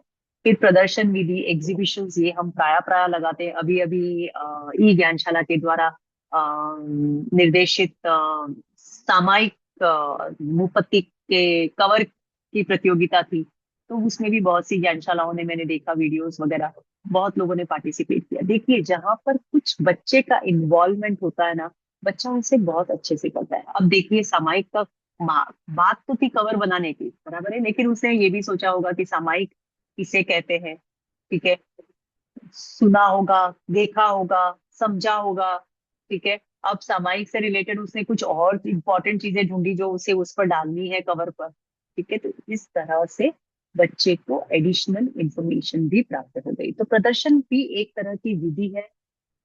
मैं कदापि ये नहीं कह रही हूं, मैं पुनः पुनः कह रही हूं कि सब चैप्टर्स को किसी एक विधि से नहीं सिखा सकते, या हर एक विधि हमारे हर कोर्स में उपयोगी होगी, ऐसी भी बात नहीं है।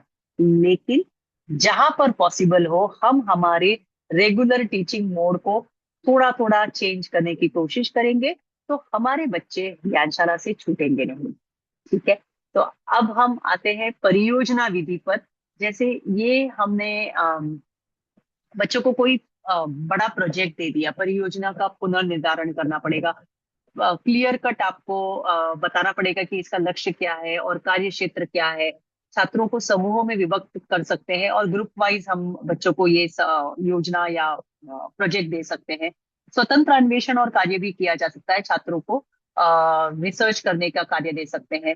छात्रों द्वारा किए गए कार्य का मूल्यांकन करना भी आवश्यक है। छात्र अपनी परियोजना की प्रस्तुति देते हैं और शिक्षकों को और अन्य छात्रों को प्रतिक्रियाएं प्राप्त होती है।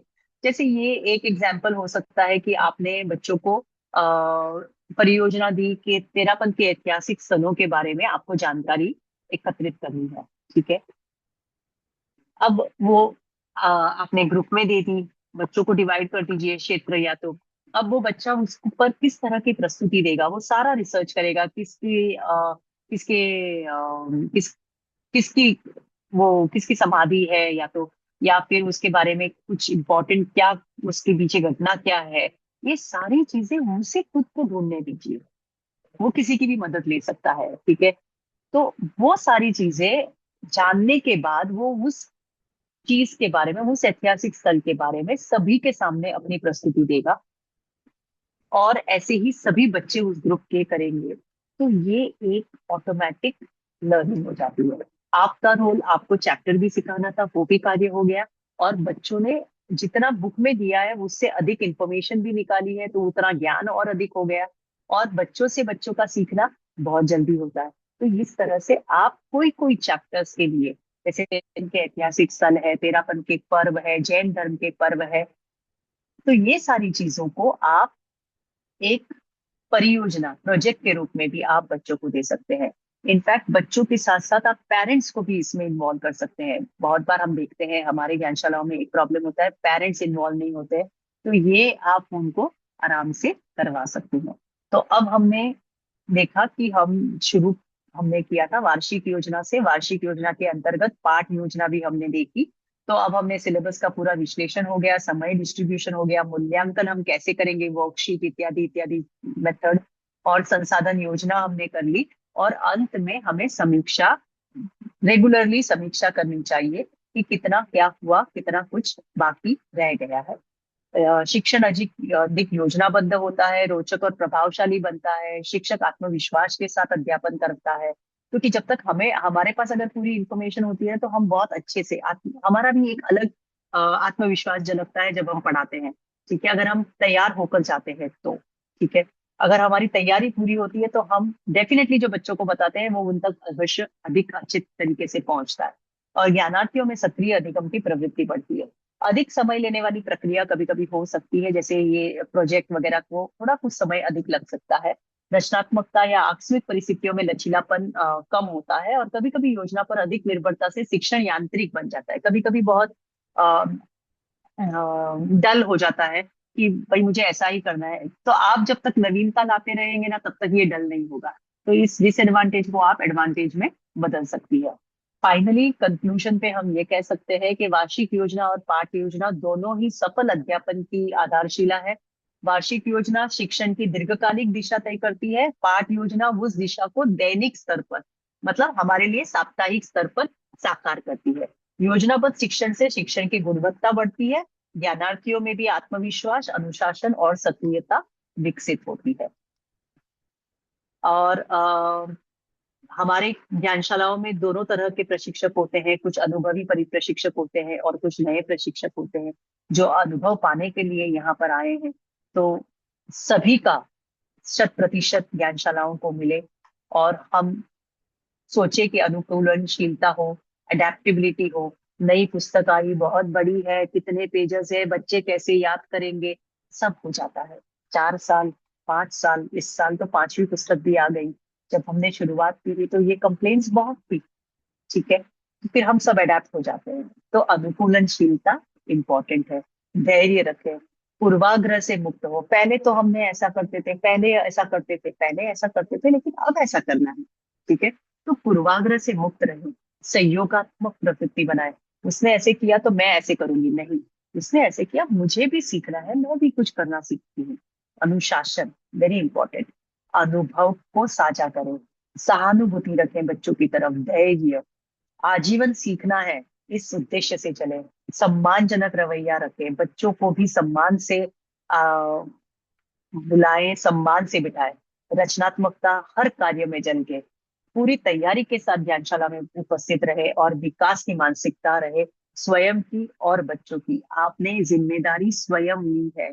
ठीक है, तो आप इससे भाग नहीं सकती, इसे पूरी अच्छी तरह से आपको कार्य करना है। और इसके साथ ही हम सेशन के अंत तक पहुंचते हैं। आप सभी के लिए बहुत बहुत आभार, आपने बहुत ध्यान से सुना। तो अब कुछ प्रश्न यदि हो तो हम प्रश्न ले सकते हैं।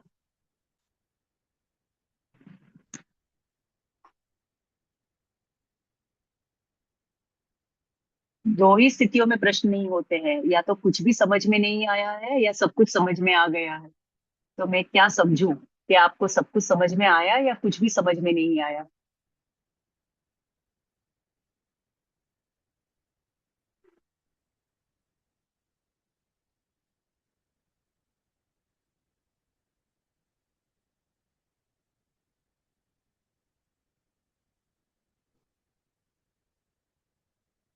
चलिए, जिनके हैंड रेज है वो हैंड,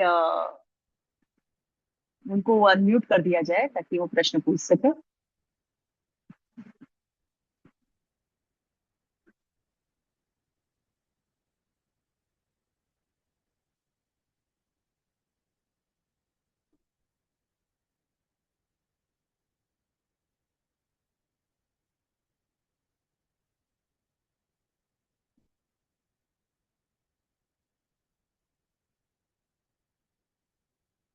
मेरी एक कक्षा आपके साथ में और है शिक्षण तकनीकी पर।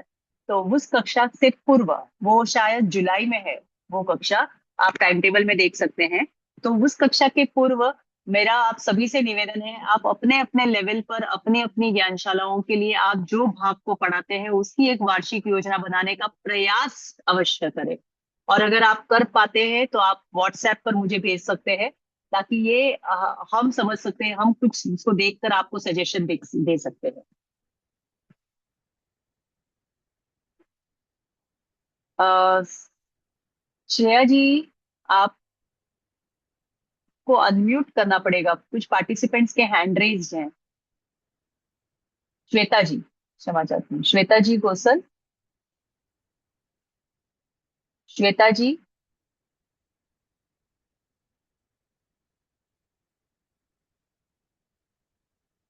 अ, चलिए मैं अनम्यूट करने की कोशिश करती हूँ। आरती जी धारेवाल, आप अपने आप को अनम्यूट कीजिए। पॉसिबल हो रहा है? हम्म। हाँ, हाँ, हो आप गया। अनम्यूट है। हाँ, हाँ जी कहिए। जय जिनेन्द्र। जय मैं जिनेन्द्र। काठमांडू से आरती धारेवाल। हाँ। हाँ जैसे जी। प्रश्न है, इकाई योजना का महत्व स्पष्ट करें, जो पिछले पेपर में आया हुआ है। तो हाँ जी। इसके हाँ जी। अंतर्गत हम इसको कैसे मतलब लिखेंगे एज ए आंसर? जो इसके अथवा में भी क्वेश्चन आया हुआ है कि चित्र और चिन्हों का प्रयोग इस शिक्षण तकनीकी का आप भाग 1 से 4 में किसी पाठ को पढ़ाने के लिए उपयोग में ला सकते हैं, विस्तृत रूप से बताएं। तो इसको क्या सारणी के हिसाब से वैसे ही एक्सप्लेन करना रहेगा, या फिर हम अपने पॉइंट्स के हिसाब से इसको कर सकते हैं? देखिए, पहला जो प्रश्न था कि इकाई योजना के क्या फायदे हैं, अभी आपने पूरे सेशन में देखा, आपको आपके हिसाब से भी आप अपने महत्व उसके लिख सकते हैं। ठीक है। इकाई योजना के बारे में आप थोड़ी सी जानकारी दे दीजिए कि आप किस तरह से वार्षिक, किस तरह एनालिसिस करेंगे सिलेबस का, किस तरह से आप उसको समय का डिस्ट्रीब्यूशन करेंगे, इवैल्यूएशन इत्यादि जो पॉइंट्स है वो सारे आप लिख सकते हैं। ठीक है। और फिर आप बता दीजिए कि उसके महत्व क्या है। फाइन। ये तो हो गया आपका पहले प्रश्न का उत्तर। दूसरा प्रश्न है कि किसी एक चैप्टर को, अब जैसे हमने लेसन प्लानिंग में बताया कि जैसे नमस्कार महामंत्र का एक एग्जाम्पल हमने दिखाया था। आप जैसे अभी इसमें तो शिशु संस्कार बोध भाग 1 में तो नहीं है, लेकिन आपके इसमें भाग 1 और 2 है। तो किसी भी बोल का आप कर सकते हैं, नरक गति, तिर्यंज गति, मनुष्य गति, देव गति, तो आप चारों के पिक्चर्स लेके बच्चों को समझा सकते हैं। तो आपके हिसाब से यहाँ हम क्या देखना चाह रहे हैं कि आपने एक तो शिशु संस्कार बोर्ड की पुस्तकों को समझा है या नहीं। ठीक है। और आपने जो ये अलग अलग विधियां हैं उनको समझा है या नहीं, और उनमें से आप इस विधि का इस्तेमाल कहाँ कर सकते हैं। ठीक है। तो आप कोई भी चैप्टर ले सकती हैं। ऐसे नहीं है कि यही चैप्टर बताया था, अभी मैंने आपको बताते वक्त नमस्कार महामंत्र बताया तो आपको वो ही चैप्टर लेना है, ऐसा नहीं है। आप अपने हिसाब से, आप जब शिशु संस्कार बोध भाग 1 और 2 की पढ़ाई करेंगी, इस वर्ष तो आपके भाग 3 और 4 है, तो इसमें आप कोई भी चैप्टर का इस्तेमाल आप इसमें कर सकती हैं। आप एक जैसे और दो में प्रश्न से भी किसी चैप्टर का लिख सकती हैं, अपने मन ओके, से लिखना है। ठीक है। प्रश्न में जैसे दिया हुआ है चित्र और चिन्हों का प्रयोग, तो ये चित्र और हाँ, हमको बनाने पड़ेंगे या हम खाली उसको? नहीं नहीं नहीं, बनाने नहीं है, आपको सिर्फ बताना है कि ये चैप्टर मैं ले रही हूँ, और इस चैप्टर को हम चित्र, इस तरह के चित्र, इस तरह के चित्र, जैसे सपोज फॉर एग्जाम्पल तेरापन के ऐतिहासिक स्थल, तो उनको आइडेंटिफाई करने के लिए मैं अलग अलग चित्रों के प्रयोग से ये चैप्टर बच्चों को आसानी से सिखा सकूंगी। ठीक है। तो चित्र, अब आप स्थल के नाम लिख दीजिए, तो आपने एडिशनल इंफॉर्मेशन भी वहां डाली कि आप ये क्षेत्र, ये आपके तेरापन के ऐतिहासिक स्थलों के बारे में आपने जानकारी दी है। ठीक है। थोड़ी सी उस चैप्टर के बारे में उसके उद्देश्य मेंशन कर दीजिए, और फिर आप कैसे करेंगी, क्या सिखाएंगी, कैसे चित्रों का इस्तेमाल करेंगी, ये आप बता दीजिए। ठीक है। इकाई योजना यानी लेसन का हुआ ना, प्लान मतलब इकाई कैसे करेंगे? योजना, इकाई या जो योजना, यूनिट है यूनिट, पूरी उसका? यूनिट का, पूरी यूनिट का। इकाई मतलब ओके। यूनिट। इसमें ना यदि साथ में इंग्लिश में भी लिखा हुआ है ना क्वेश्चन में, ये इसमें थोड़ा सा वो चलेगा। रहता है क्या पेपर में? तो वो दिक्कत हो जाता है समझने में कि क्या चीज बता रहे हैं बोल के। चलिए ठीक है, थोड़ी सी आप कोशिश कर लीजिए, इतना ओके, पॉसिबल होगा प्रकोष्ठ के लिए तो देखेंगे, लेकिन आप थोड़ी सी, आप समझ में आ ही गया है इकाई मतलब यूनिट। ठीक है। Okay, okay, thank you. हाँ जी। हाँ जी। नीतू जी जैन, आप अपने आप को। जय जिनेन्द्र। मैं हाँ सर, जय फरीदाबाद जिनेन्द्र। ज्ञानशाला से नीतू जैन। हाँ जी। हाँ जी। मेरा कोई सवाल नहीं है, सिर्फ मैं एक हाँ अपना जी। व्यू देना चाहती हूँ कि मैंने अभी हाँ जी। कैसी योजना बनाई है। अभी क्योंकि बच्चों की छुट्टियां चल रही हैं, तो अभी हम्म। उनका वर्क भी ज्यादा नहीं है, तो मैं ज्ञानशाला मतलब भाग 4 में पढ़ा रही हूँ। तो मैं अब हम्म। डेली उनकी एक क्लास ऑनलाइन ले रही हूँ। मैं उन पे बर्डन नहीं हम्म। डाल रही, सिर्फ उनको समझाने के लिए, क्योंकि ज्यादातर होता क्या है, कभी कभी बच्चे प्रेजेंट होते नहीं है, आते नहीं है, कभी कोई आता है कभी कोई आता हम्म। है। इस हम्म। समय मतलब सब बच्चे ऑनलाइन क्लासेस ले सकते हैं, हम्म। इसलिए तो मैं उनकी ऑनलाइन क्लासेस लेकर करवा रही हूँ। आज जैसे हम्म। मैंने उनको जो भाग 4 का यूनिट 9 की संस्कार बोध विवेक जो हमारी कहानी है वो उनको जब सिखाई, तो इमिजिएटली हम्म। बच्चों ने जब मुझे एक मतलब बच्चे ने क्वेश्चन किया, क्योंकि उसमें ये कहानी थी कि 3 मूर्तियां थी, 3 मूर्तियों में तो हाँ, वो आपको पता ही है। बाहर से तो सेम दिखती है, हाँ। हाँ जी, तो इमिजिएटली बच्चों ने, क्योंकि वो है धार्मिक, जब बच्चा सुनता है धार्मिक को ग्रहण करता है, तो बच्चे ने इमिजिएटली मुझसे पूछा कि अगर वो गलत बातों को सुने तो बराबर। तो फिर तो क्या है ये कि फिर उसका एनालिसिस है, तो आपको यस। उसको बताना है फिर हाँ, वापस। तो फिर मैंने उनको बताया, तो फिर इसका मूल्य उल्टा हो जाएगा कि अगर वो गलत बातों को सुनकर धारण करता है तो वो उसका मूल्य 1, वो रिवर्स हो गया। तो यानी कि मेरा कहना सिर्फ इतना है कि जैसा बच्चा कहता है तो उस हिसाब से आपको अपडेट होना बहुत जरूरी है, क्योंकि इमिजिएटली वो बच्चे को, क्वेश्चन करते हैं। हाँ, क्वेश्चन करते हैं, और इसलिए उनको, इसलिए तैयारी करके जाना भी जरूरी है। बस मैं यही कहना चाहूँ। ठीक। ठीक। मीना जी दुग्गड़, हम्म, आप अपने आप को अनम्यूट करें। जय जिनेन्द्र, मैं कोलकाता लिखता हूँ ज्ञानशाला से। हाँ जी। मेरा प्रश्न है प्रतिक्रमण भाग 2 में जैसे पार्टी आनी शुरू हो गई है, तो हम्म। प्रतिक्रमण हम्म। बच्चों को कैसे सिखाएं, क्योंकि वो रट्टा मार के सिखाना, क्योंकि बहुत बड़े बड़े वर्ड्स भी हैं प्रतिक्रमण में, तो वो बच्चों को हम कैसे सिखाएं, कुछ अलग तरीके से सिखाएं तो कैसे सिखाएं। देखिए, एक तो आपको बच्चों को आप जंबल वर्ड्स कर सकते हैं, थोड़ा सा सिखाने के बाद में 5-5 वर्ड्स सिखा दिए, उसके बाद वर्ड्स के स्ट्रिप्स बना दीजिए। अब उनको बोलिए आपने जो याद किया है उसके हिसाब से इसको ऑर्डर में लगाओ, तो वो बार बार उस चीजों को पढ़ेंगे। तो एक तरह का तो ये हो सकता है। फिर आप वर्ड को ब्रेक ब्रेक करके पढ़ाइए ताकि वो उच्चारण शुद्ध हो उनका। ठीक है। और थोड़ी दिक्कत होती है, लेकिन जल्दी बच्चे जल्दी सीखते हैं प्रतिक्रमण इस एज में। ठीक है। थोड़ी दिक्कत हो सकती है, थोड़ी मेहनत ज्यादा लग सकती है, ये डेफिनेट है। लेकिन ओवर द इयर्स ऐसे, जब अब हमने रिजल्ट देखे हैं तो ऐसा लग रहा है कि बच्चे बहुत जल्दी इस चीज को सीख रहे हैं। तो आप अपने हिसाब से इनोवेशन करके फ्लैश कार्ड्स बना दीजिए वर्ड्स के, और उसको यूज करके आप बनाइए। पहले अर्थ बता दीजिए वर्ड का, ताकि बच्चों को अर्थ याद नहीं करे भले वो, लेकिन एक बार जब अर्थ समझ के बोलते हैं ना, तो उनको ज्यादा समझ में आता है, ज्यादा जल्दी, ज्यादा ध्यान, ज्यादा देर तक याद रहता है, ऐसा मेरा मानना है। ओह, थैंक यू। हाँ जी, रेखा जी, देखिए आप अपने आप को अनम्यूट करें।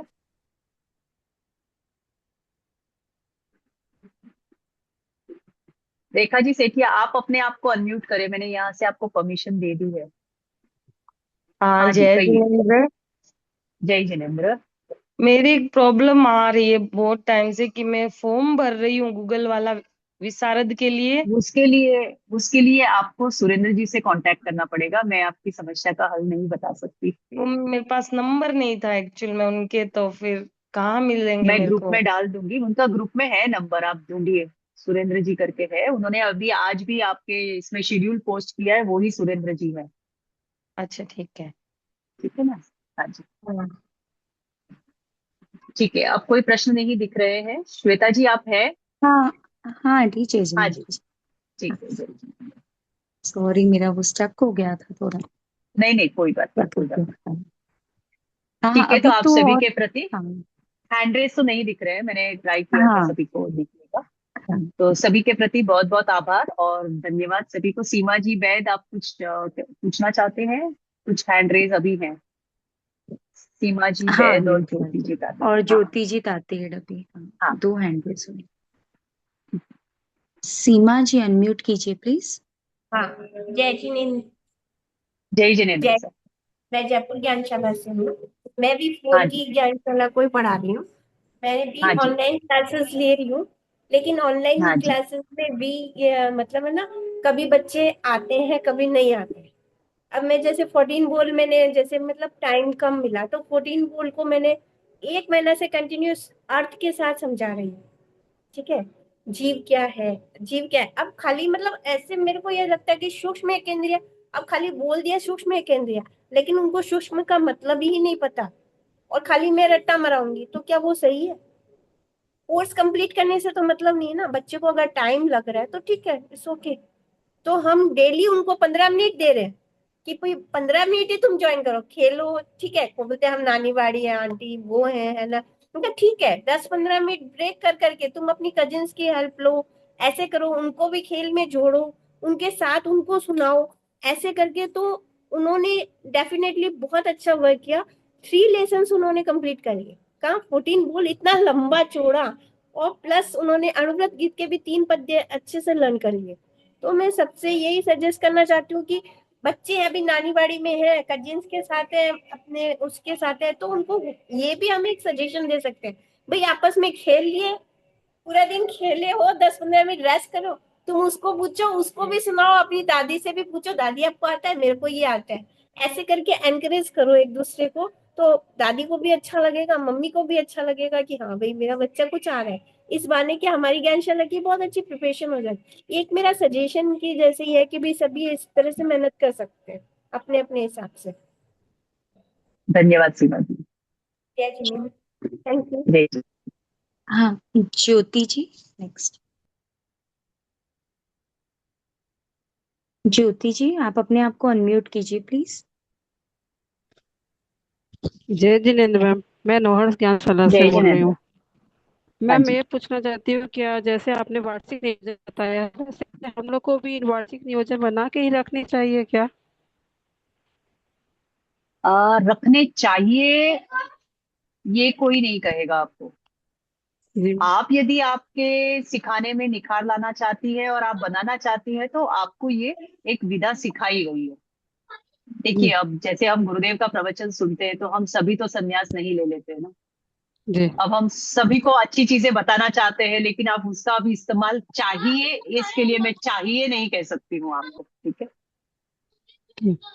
और मैम जैसे अपना अपने ज्ञानशाला में बहुत ही कम बच्चे हैं, उतनी प्रोबेबिलिटी नहीं होती कि तो उतना कि मैं यूज कर सकूँ, तो क्या कैसे क्या करें? तो कम बच्चे तो बहुत ही अच्छी बात है। हम हमारी समस्या है कि हमारे पास बहुत बच्चे हैं तो एक्टिविटी के लिए बहुत ज्यादा समय लगता है। आपके पास तो समय ही समय होगा। तो मैम हम लोग ये ऐसा है ना कि मतलब हम लोग नौहर क्षेत्र में टीचर्स की संख्या बहुत कम है, टीचर्स कोई बनना ही नहीं चाहता है, तो इतनी प्रोबिलिटी नहीं दिखा पाते, इतनी बच्चों को स्किल नहीं सिखा पाते। तो कितने बच्चे हैं आपके? हम लोग में 35 बच्चे हैं, बट उसमें से भी कुछ बच्चे अब 12 साल 13 साल के हो गए तो वो निकल गए, तो अब हम लोग की संख्या बहुत ही कम हो गई है। उसमें से बच्चे और कुछ आते टीचर्स हैं कुछ कितने नहीं हैं? आते। टीचर्स कितने हैं? टीचर्स मैम ओनली 2 टीचर्स है। तो आप कुछ नए टीचर्स को जोड़िए। आप उनसे बात कीजिए, उनको महत्व समझाइए। जो बच्चे आते हैं उनके पेरेंट्स में से जो मदर्स कर सकती है थोड़ा बहुत, मैम उनको बहुत हम ज्वाइन। लोगों ने ज्वाइन मैम बहुत ही ज्वाइन करने की कोशिश का, बोलते हैं कि ना भाई सब में समय को नहीं दूं। देखिए, ये तो भी आपकी रीजनल समस्या है, इसके लिए तो अब कुछ भी नहीं किया जा सकता है। फिर भी आप अगर कोशिश करें, आपकी अगर समस्या है तो आप प्रकोष्ठ में भाई साहब से बात कर लीजिए। अगर उनको संभव होगा तो वो किसी ऑनलाइन किसी और ज्ञानशाला से ऑनलाइन टीचर्स का कुछ प्रबंध कर सके तो देख सकते हैं। Okay ma'am, thank you. Sonraj ji भाई साहब से बात कर लीजिएगा। ठीक है। Okay ma'am, thank you. हाँ जी। हाँ हाँ जी। आंटी एक सीमा जी का चैट बॉक्स में आया हुआ है कि वो हैंड रेज नहीं कर पा रहे, तो मैं उनको अनम्यूट करती हूँ। हाँ हाँ हाँ। सीमा जी मैंने आपको अनम्यूट हाँ, किया है। हाँ, थैंक्स जय जिनेन्द्र जो मैम। भी, हाँ जय जिनेन्द्र, एक मिनट, जो भी क्लास लीव करना चाहे वो लीव कर सकते हैं, और जिनको प्रश्न है वो रुक सकते हैं। हाँ जी, कहिए। हाँ, जय जिनेन्द्र, एक्चुअली मेरा प्रश्न था, मैं भाग 3 की टीचर हूँ। तो हमारे क्लास में क्या है, 9 साल के भी बच्चे और एक 12 साल के भी थोड़े बच्चे हैं, 11 स्टूडेंट्स है वैसे। तो हम 2-3 टीचर्स है, पर क्या है, छोटे बच्चे जल्दी ग्रैस्प नहीं कर पा रहे, बड़े बच्चे फटाफट से पढ़ रहे, तो वो क्या साथ में बैलेंस नहीं कर पा रहे, तो इसका क्या मीन्स तो उनको आप कैसे साथ। टीचर्स, आप बच्चों को ग्रुप में डिवाइड कर दीजिए ना। तो आप में से एक टीचर वो 12 साल के बच्चों को लेकर बैठ जाए, और दूसरी 2 टीचर्स जो ज्यादा मेहनत करना है वहां पर रहे। नहीं, हाँ, फिर भी हम लोग अभी वीडियोस भी भेज रहे हैं, उनको पढ़ना ही नहीं आ रहा है, तो थोड़ा सा वो बहुत दिक्कत पड़ रही है।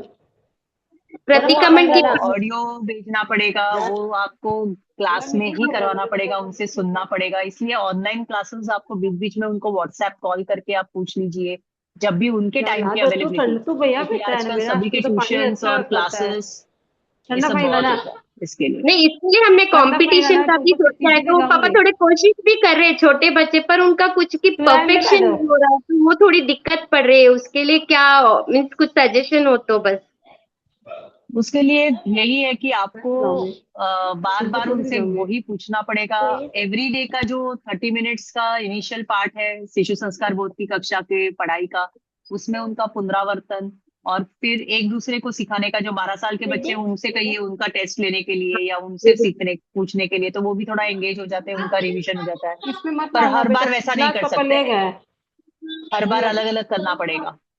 तो इसी तरह से मतलब यही सब चीजें हैं जिससे आप आगे कुछ कर सकती हैं।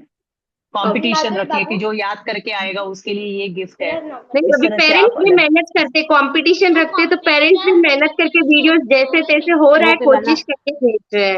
हाँ ठीक है, यही सब कर सकते हैं। Thank you. हाँ जी, हाँ श्वेता जी, कोई हाँ और हैंड आंटी, रेस?